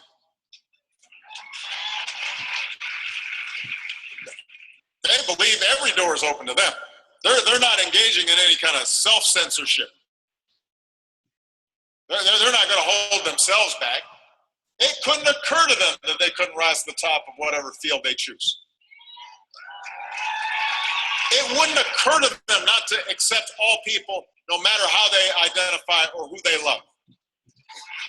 They think discrimination is for losers. They think it's weird that we haven't already had a woman president. They expect the world to catch up to them. They expect the world to catch up to them, and I have no doubt that we will. It'll take leadership. It'll take the right policies. It's going to take creating more opportunities. It requires us telling each other and our children the right stories, because the stories we tell matter. We admire the men who shaped our country, and rightfully so. The men we see as heroes, from Alexander Hamilton to Muhammad Ali, for their confidence and their courage and believing they could change our nation, that this idea of self-creation, there's nothing holding us back. In them we see America itself, constantly reinventing itself, fearless, looking out over the horizon of the next frontier. But our country is not just about the Benjamins, it's about the Tubmans too. We need all our young people to know that Clara Barton and Lucretia Mott and Sojourner Truth and Eleanor Roosevelt and Dorothy Height, those aren't just for Women's History Month. They're the authors of our history, women who shaped our destiny. They need to know that. A woman did not magically appear on a space shuttle. It took Sally Ride's relentless commitment, Mae Jamison's boundless courage to shatter that glass ceiling. A group of California farm workers, they weren't just handed their rights. It took Dolores Huerta organizing and mobilizing, fighting for the dignity and justice they deserve. Rosa Parks wasn't simply a tired seamstress who sat down by accident. She was a civil rights leader with the eye of a strategist and the heart of a warrior. She had the confidence to board on that bus, the courage to risk her own life and liberty for the sake of ours. History did not fall into her lap. She seized that moral arc and she bent it with her bare hands in the direction of justice. That's the story that's still being written today by our modern day heroes, like Nancy Pelosi or Sonia Sotomayor or Billie Jean King or Laverne Cox or Sheryl Sandberg or Oprah Winfrey or Michaela Omer or Michelle Obama. The countless ordinary people every day who bring us closer to our highest ideals. That's the story we're going to keep on telling. So our girls see that they too are American, confident and courageous. And in the words of Audre Lorde, deliberate and afraid of nothing. That's the country we love, and I've never been as optimistic as I am now, that we're going to create a country where everybody, no matter who they are or what they look like or where they come from or who they love, can make of their lives what they will. And together, we can build a world that's more just and more prosperous and more free. That's a job for all of us. God bless you. God bless the United States of America.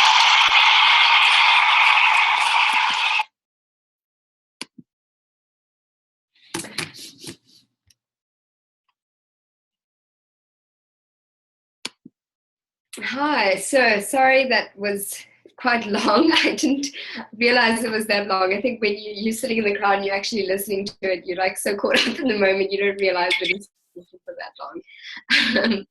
But yeah, so that was President Obama's speech that he delivered at the United States of Women conference.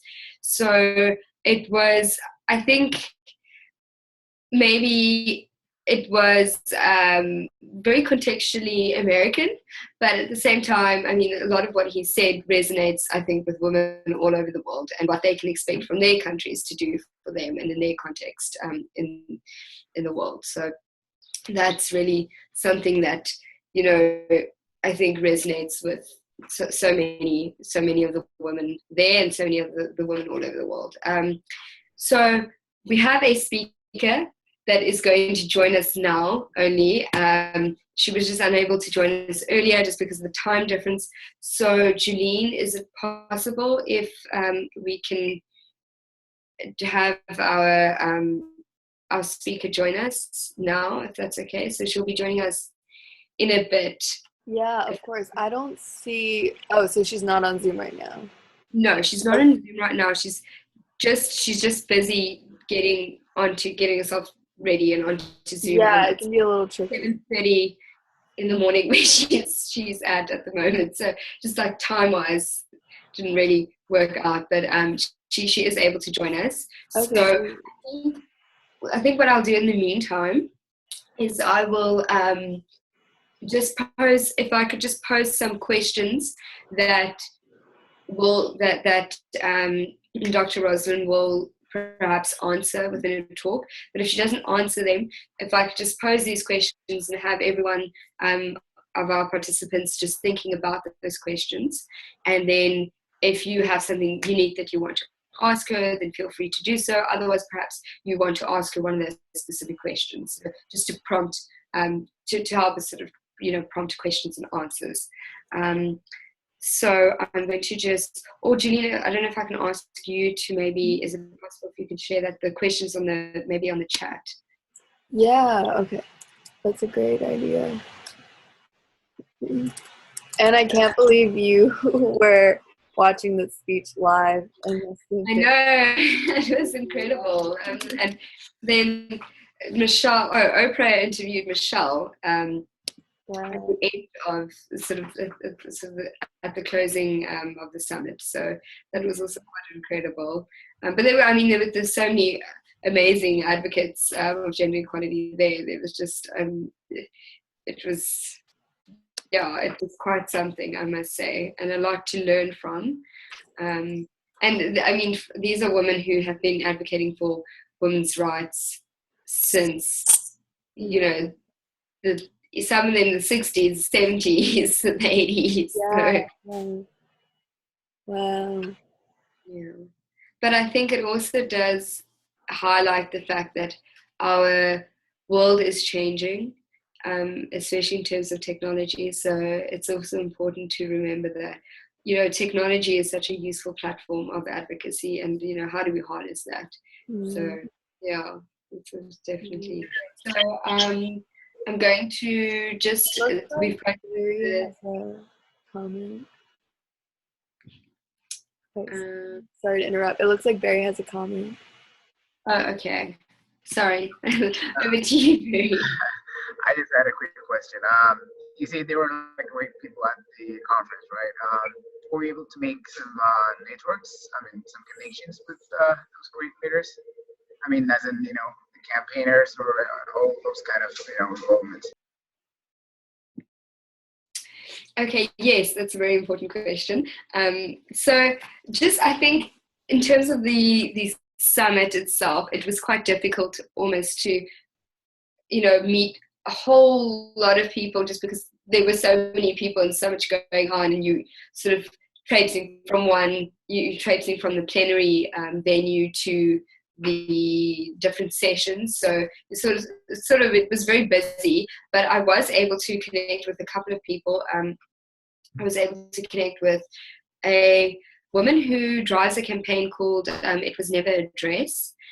And that was quite cool, because I had seen an article of hers, I think it was on one of the sites that I follow, so I think it was Women Pulse or something, and I'd seen the article and the campaign, and I think that was around the time that it was around the time that we were still formulating our campaign. It was before we even presented at the MCC conference last year. So it was then very cool when I saw her. I was at one of the panel discussions. So what they did was they let you sort of subscribe for a panel discussion, and they filled up so quickly. They only had so many seats available, so they would, you know, not let you subscribe for everything. You could only subscribe for a certain topic. And hi, Roz.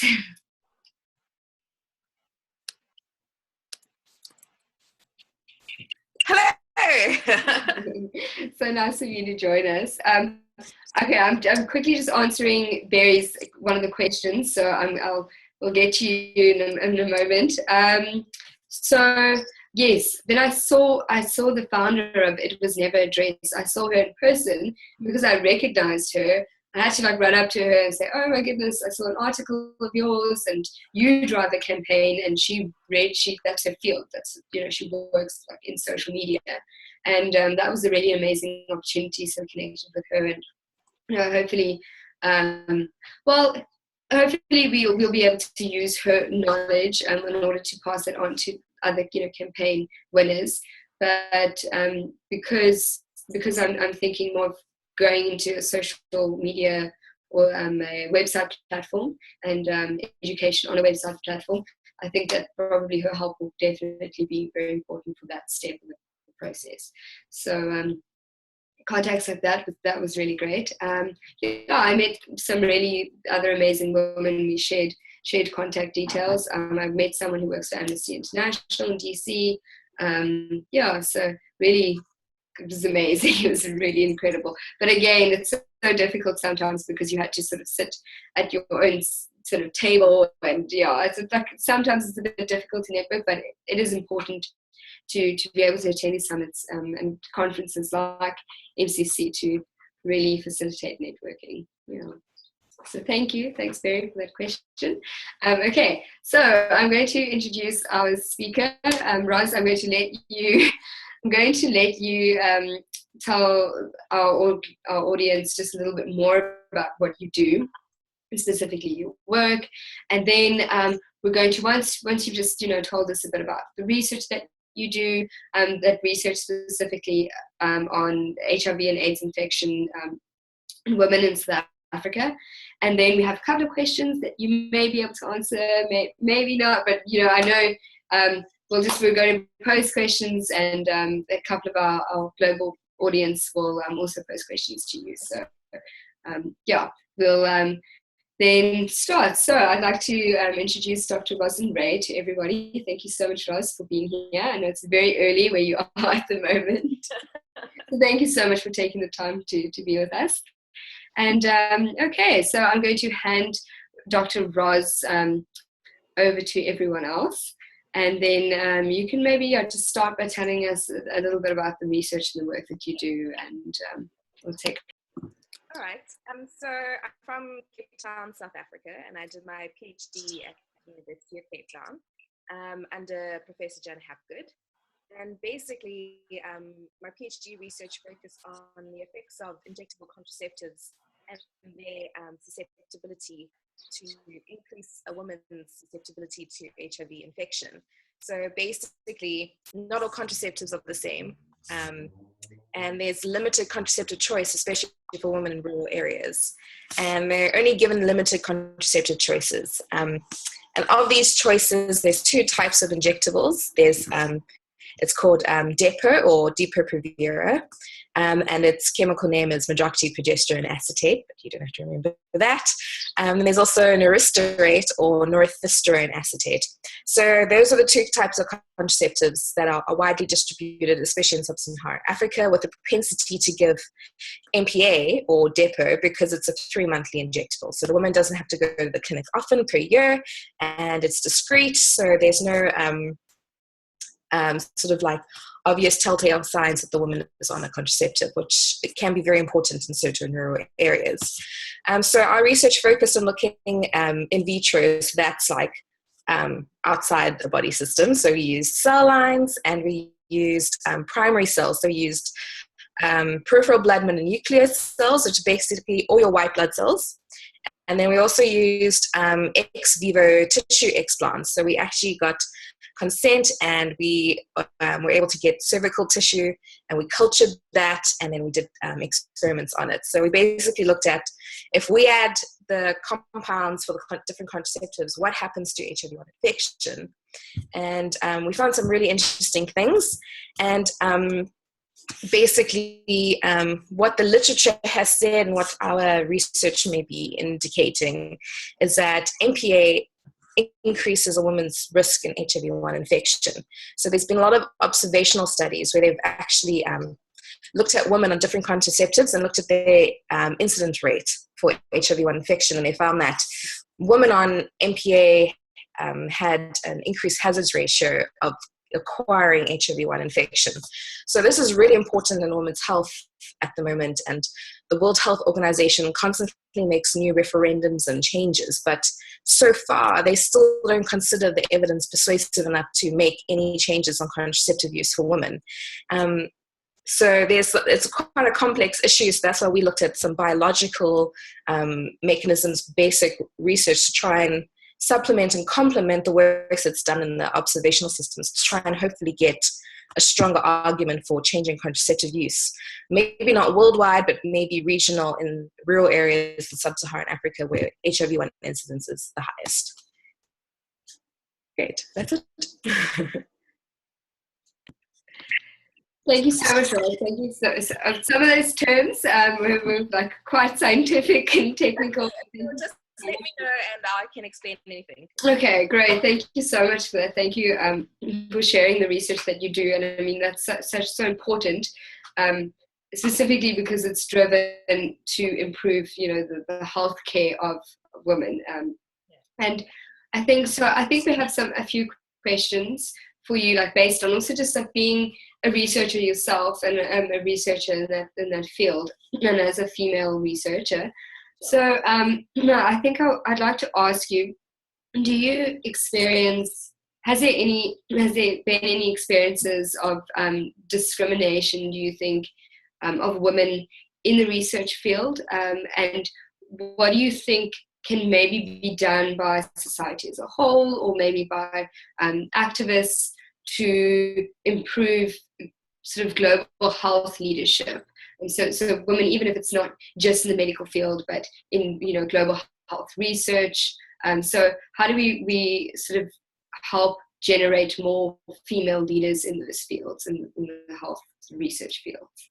Well, I know in molecular and cell biology, it's one of the few STEM fields that actually is about 50-50 with women and men. But if you look at the other fields like chemistry or physics or even computer science, it's skewed to something ridiculous like 95% men, 5% women. So like the hard STEM fields, it's a really big skew towards men, whereas biology and chemistry, you're getting the odds there, but molecular and cell biology actually appears to be the only department that really has a 50-50 ratio. So that's really great. I haven't personally experienced discrimination in that field, and I think maybe it's because I'm a bit sheltered that we already have a mostly female, at GCT at any rate, there's mainly female professors in our department. So there hasn't quite been that like overt like, oh, you're a woman, which is great. So I think I've been largely protected, but if you want to entice a woman in STEM fields, it has to come at a school level. And, still, I have one friend is actually an electromechanical engineer, and she makes robots. And she's like one of 2 female staff members in the whole department. So, and she's had like a real struggle getting her voice heard and stuff like that. And I think it obviously depends where you go in the sciences, but it shouldn't actually be like that. There should be no difference in which science field you go to, whether you're going to experience discrimination or not. And it just needs to be more enticement, more belief that women can actually do hard sciences. There's maybe the skew like, oh, you can do a soft science, you can do psychology, that's soft, right? I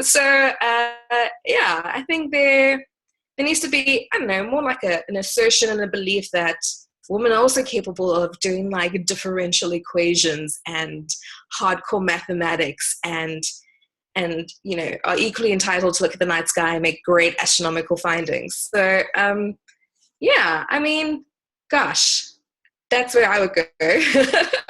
And maybe at a school level as well, there needs to be more enticement. I know, especially maybe not in well-to-do schools, but especially in schools where, you don't have that like great equipment and stuff that shows how science is cool. There needs to be more development there. You need to be able to actually do practical science so that you can entice people to be interested in it. And it's a really big problem in the STEM field where you're not actually enticing all people from all areas, all walks of life, because it's a bit skewed depending on economic advantage, essentially.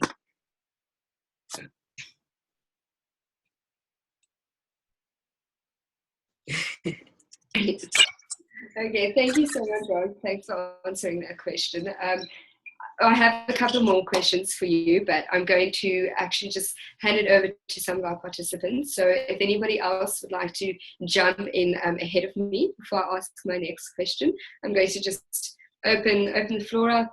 Any questions, Barry? If you'd like to maybe ask a question, add anything, just feel free to jump in. Abby, Julie, so just jump in, whenever you have like a question in mind. So I think my next couple of questions are maybe more like the HIV and AIDS research questions, because I know specifically, well, from what I know, from very limited knowledge on this subject, that in sub-Saharan Africa, the infection rate amongst women is obviously so much higher. And you said that the research that you did definitely shows that even the contraceptives that are available to women may be influencing that. Do you think in your research, were there other factors that you discovered also could have played a role in the increase of infection, apart from the availability of contraceptives and the contraceptive itself? Sure. So my research is quite basic science, so it was removed from people, but doing literature searches and going to conferences, there's a really big caveat in counseling. So when they did all these observational studies, they were normally for other bigger clinical trials in which they set up clinics. They had primary care clinics in the areas where they're actually servicing the women. And there every day, upon receiving whatever they needed in their clinical trial, they got counseling. So sex education, contraceptive use and what it means about family planning, essentially. And this one big study that was done last year by Wall et al., I think it was published in The Lancet, but I could be mistaken. It was at the HIV R4P conference, and they actually announced their findings, and they have links on their website, so you can listen to a talk. But basically, their counseling was so good in that trial that the incidence rate was too low to actually make any meaningful data. So they had proper counseling systems, and for 25 years they counseled families, they counseled individuals, both men and women, and incident ratios were incredibly low, and so were unwanted pregnancy ratios, because they actually got correct counseling. And if you sort of like draw back, a really big thing in sub-Saharan Africa, and especially in rural communities, is access. It's access to family planning, it's access to primary care clinics, it's access to contraceptives, and often the role of destigmatizing contraceptive use. So there's really big players that need to come out there. Government is doing their job, NGOs are doing a good job, but there is a bigger need, there is a bigger drive that there has to be proper counseling for women, especially young women in rural areas. In some parts of rural KwaZulu-Natal, you get an incidence ratio. If you're a woman between the ages of 16 and 24, you have a 50% chance of being HIV positive. I mean, that's horrifying. It's terrifying, especially for a woman or a young girl that age, to having to deal with a terminal illness. And she doesn't even know what HIV is or how it could have been preventable. And so there's a lot of counseling work that needs to be done, especially in those areas. Some contraceptives also still have a stigma attached to it. So like if women use it, there's slut shaming, is this, oh, you must be this sort of floozy, okay, I don't know what the terms are, so please excuse my frivolity. But, there's a lot of stigma attached and associated with contraceptive use. And so there's a lot of work that needs to be done to try and educate the community, educate women, and also educate men on condom use and contraceptive use, female contraceptive use, and how it's, it's not bad, it's beneficial. And so there's quite a lot of inroads that needs to be happening. And I know at all these conferences, it's always about what's the best strategy, like what strategy will be the most effective to implement sustainably in these rural settings, where you can communicate effectively and in a language that the community is responsive to. So you can't just go in there with a savior complex. You're like, I will save you. You need to be there at a grassroots level. You need to approach people at a level that they can interact with. And also it needs to be genuine and honest and community driven. So there's a lot of work to be done, and there's a lot of people who are putting in hard work to look at the social aspects of trying to destigmatize family planning in sub-Saharan Africa.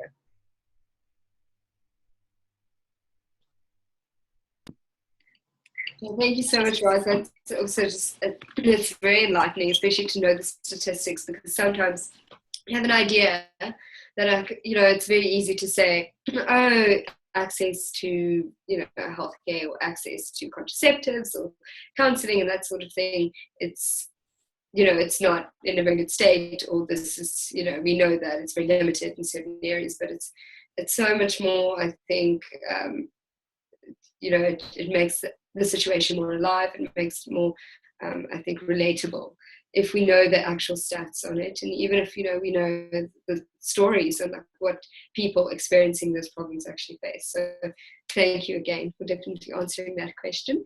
I'm going to open the floor again for anybody. Maybe you have, Julian, any questions that you might have. Then okay, I'll pass it over to you then.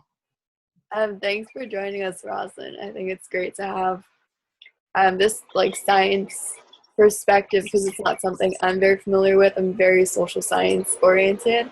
But you mentioned how, although the facts and everything are there, but policies and legislation are a little slower to respond. Do you feel like how could we change that? Do we need more people in government with a background in research, or do we need more scientists who participate in community outreach, because it seems like, you know, each person is limited. They can only do so much. They can either be doing research, or you can be spending most of your time like communicating that.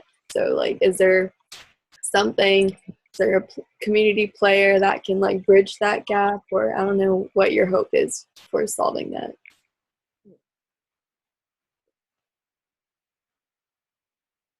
Can I just talk? Yeah. Okay, great. I thought there was like a thing. Okay, basically, part of the problem is funding, especially in sub-Saharan Africa. So, healthcare access, I mean, there's huge issues, of which one of them is primary care setting and primary access. And that's, as much as it's people, it's definitely people. We need more qualified nurses. There's a critical shortage in South Africa. We also need more skilled people. So there's also, maybe it would be a volunteering basis, like a part of community service, or there needs to be enticement of people to rural areas to provide that sort of shortage in skills that is needed at a primary care setting. I know there have been like great apps developed where they actually issue nurses in rural care settings cell phones that have up-to-date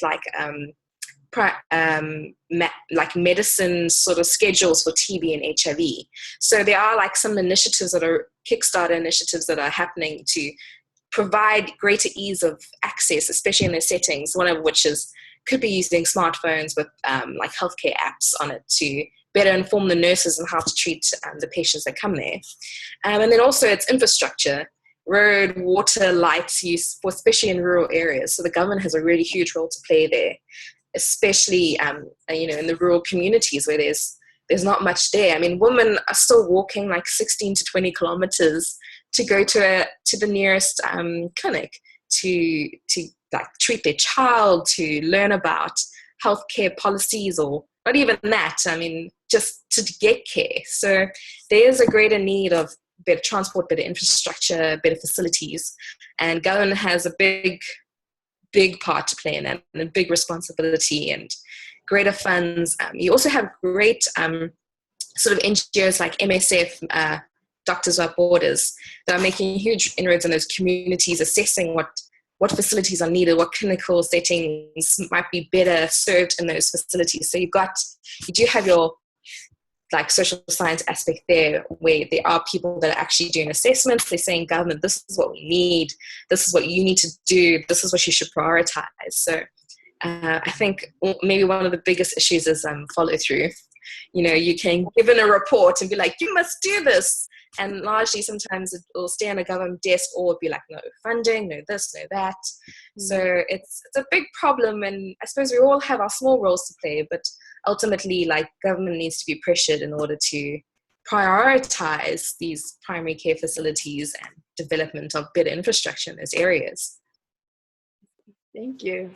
I hope I answered it. Sorry. No, that was great. Yeah, funding, infrastructure, lack of follow through, totally makes sense.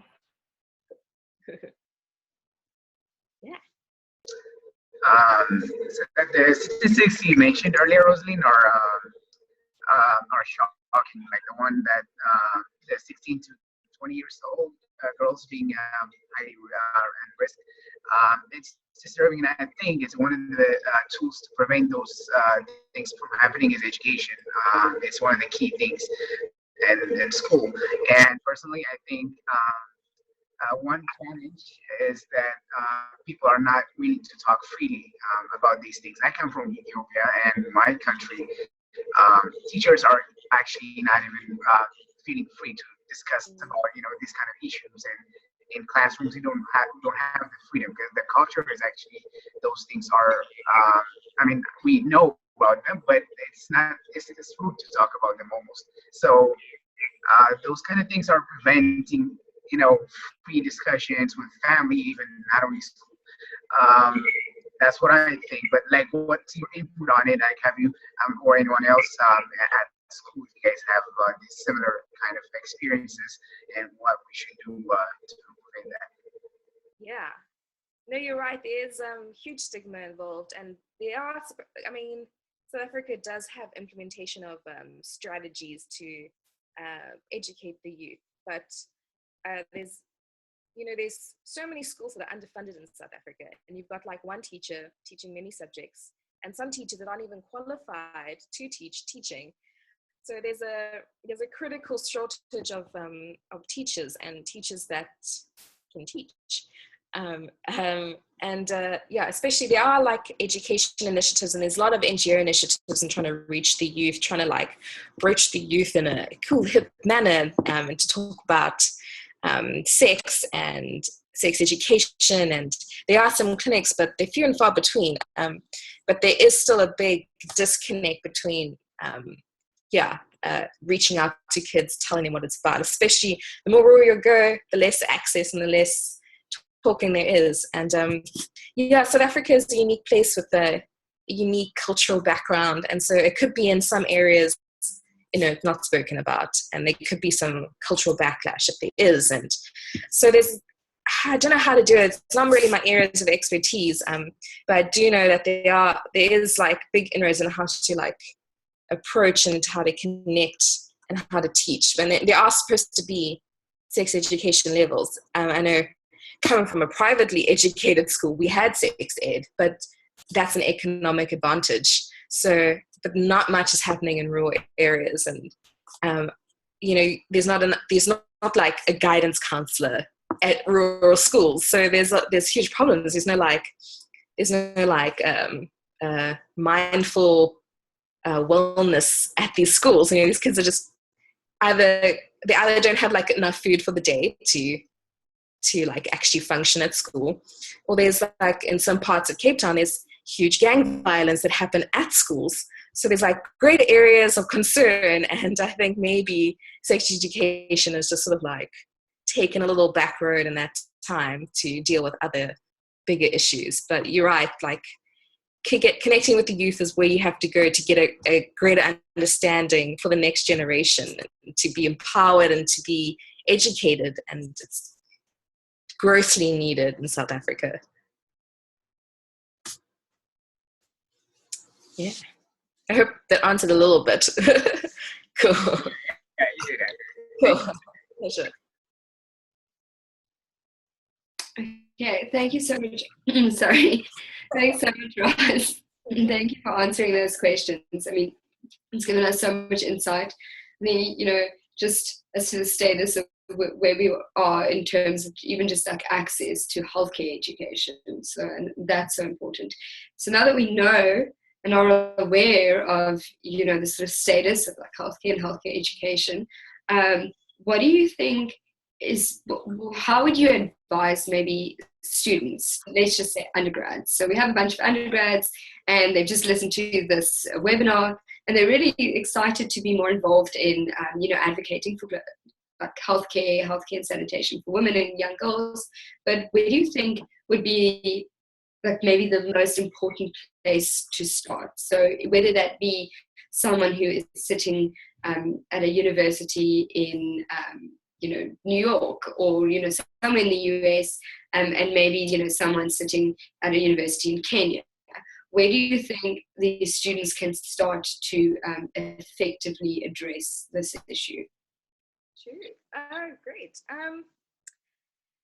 Oh, wow, that's quite a big question, and I'm not sure if I'll be able to adequately and eloquently maybe discuss the points, but I'll try.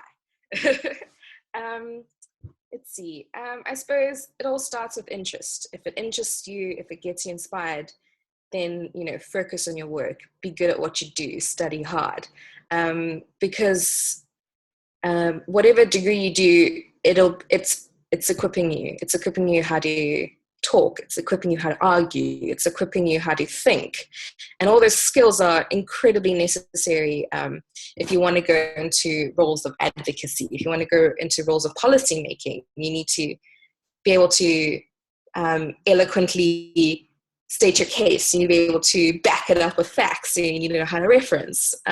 So whatever degree you're in, use it, especially if it's something that interests you. Keep with it. Keep going at it.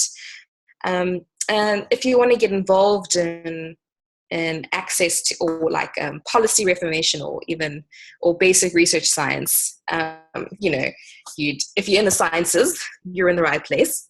You can, especially it'll be biological science driven. You can either go into medicine, where if you're there, you can decide, actually, my calling is to stay at a primary healthcare setting and to be like a really great doctor in an area that needs it. So in my 2 years of community service, I'm going to give it, my all. Not that doctors don't, they're already overworked. But you could maybe choose to stay in that rural area after your community service.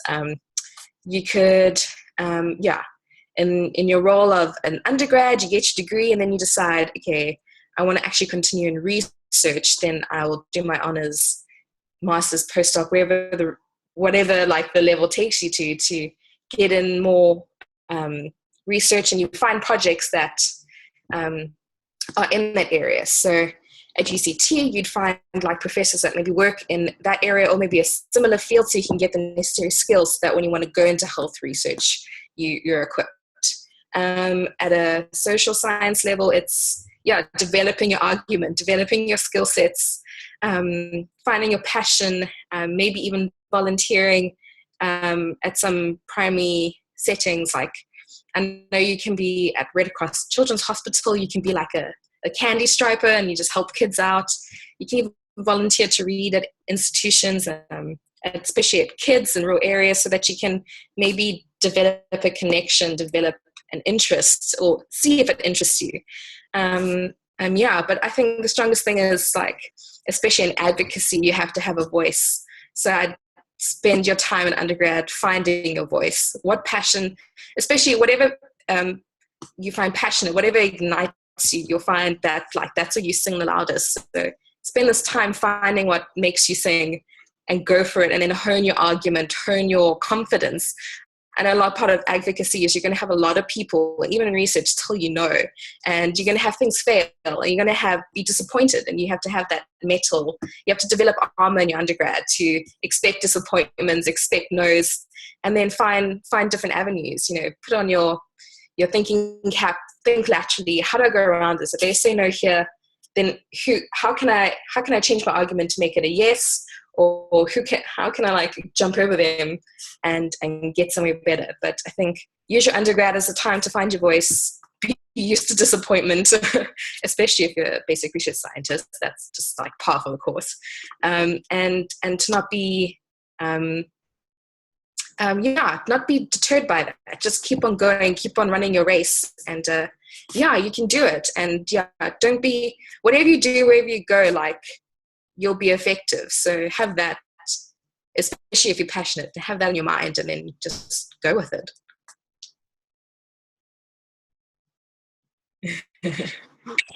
Thank you. That was awesome. I totally agree with the part about like finding your voice and practicing like communicating your message, because I've fumbled so many times. There's like things that I have in my mind, but I don't know how to articulate them, and college is the perfect time to like encounter people with all these different perspectives. You're gonna meet people who totally agree with you, people who totally don't agree with you, and that's important too, because that's even better practice for like practicing how you want to communicate what you want to communicate. So yeah, that was really helpful. Thank you.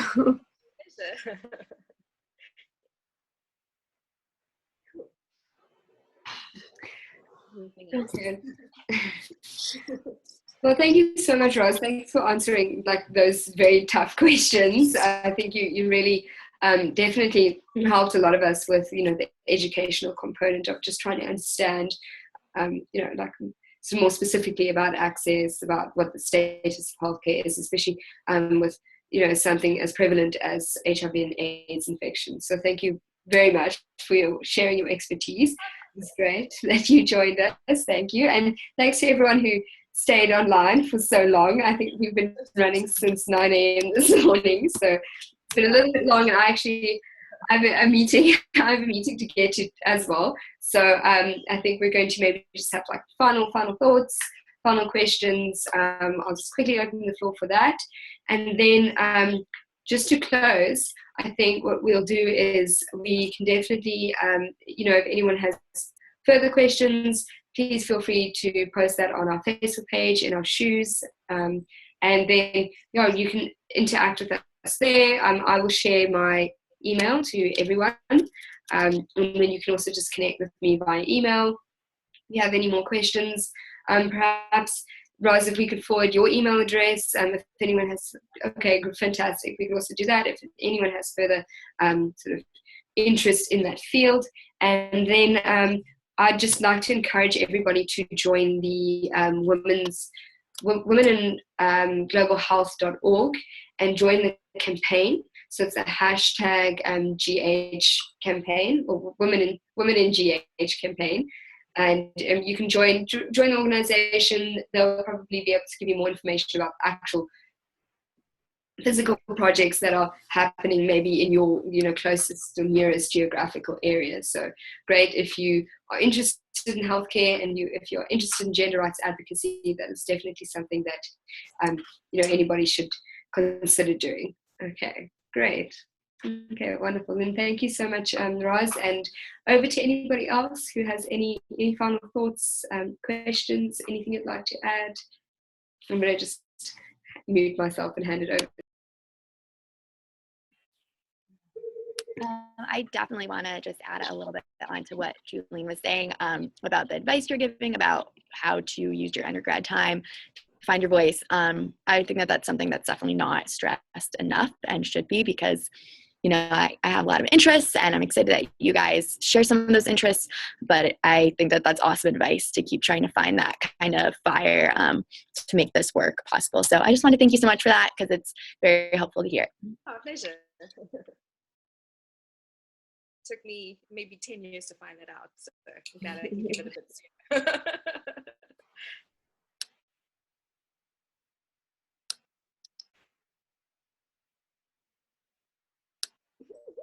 Yeah.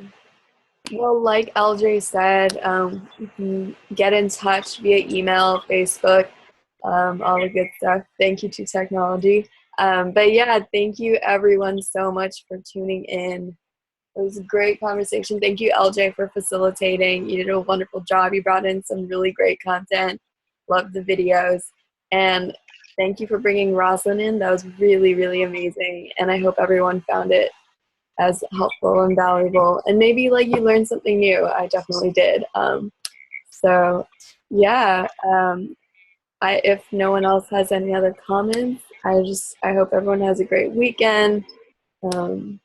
Keep up the awesome work and all the various things that everyone's doing. Yeah. Okay. I have a quick. Please go for it. Yeah.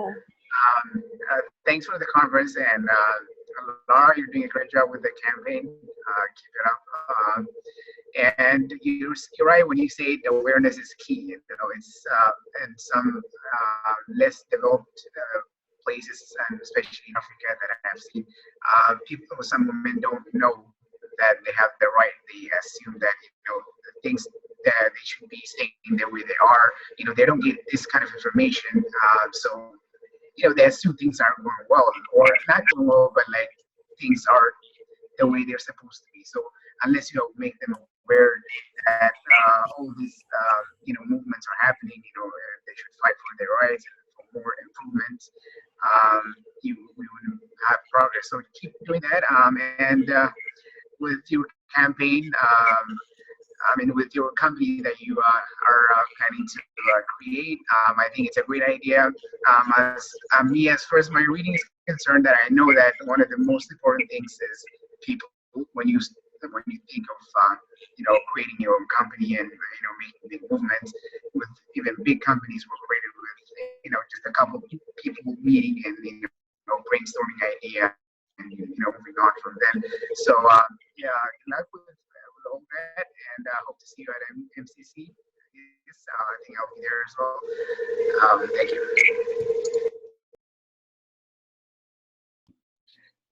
Okay, thank you so much, everyone. Thank you, Roz, again. Really, thanks so much for being here and participating and answering all our questions.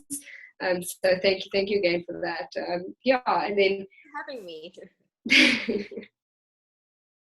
So again, we're hosting one more webinar. So that will be hosted next month, and that is our final webinar. But keep up to date on our Facebook page, and we'll be letting you know what is happening with the campaign, how we're sort of wrapping up, and what the next steps are for the In Our Shoes campaign, and for us as individuals. So yeah, just keep up to date with us there. Feel free to email me. I did post my email address on the chat, the Zoom chat. So it is there if you'd like to stay in touch. Okay, great. So I really have to get to a meeting, so I'm going to go now. But thank you again, everyone, for joining us, and have a great day. Okay, thanks so much. Bye, everyone. Bye. Bye, everyone.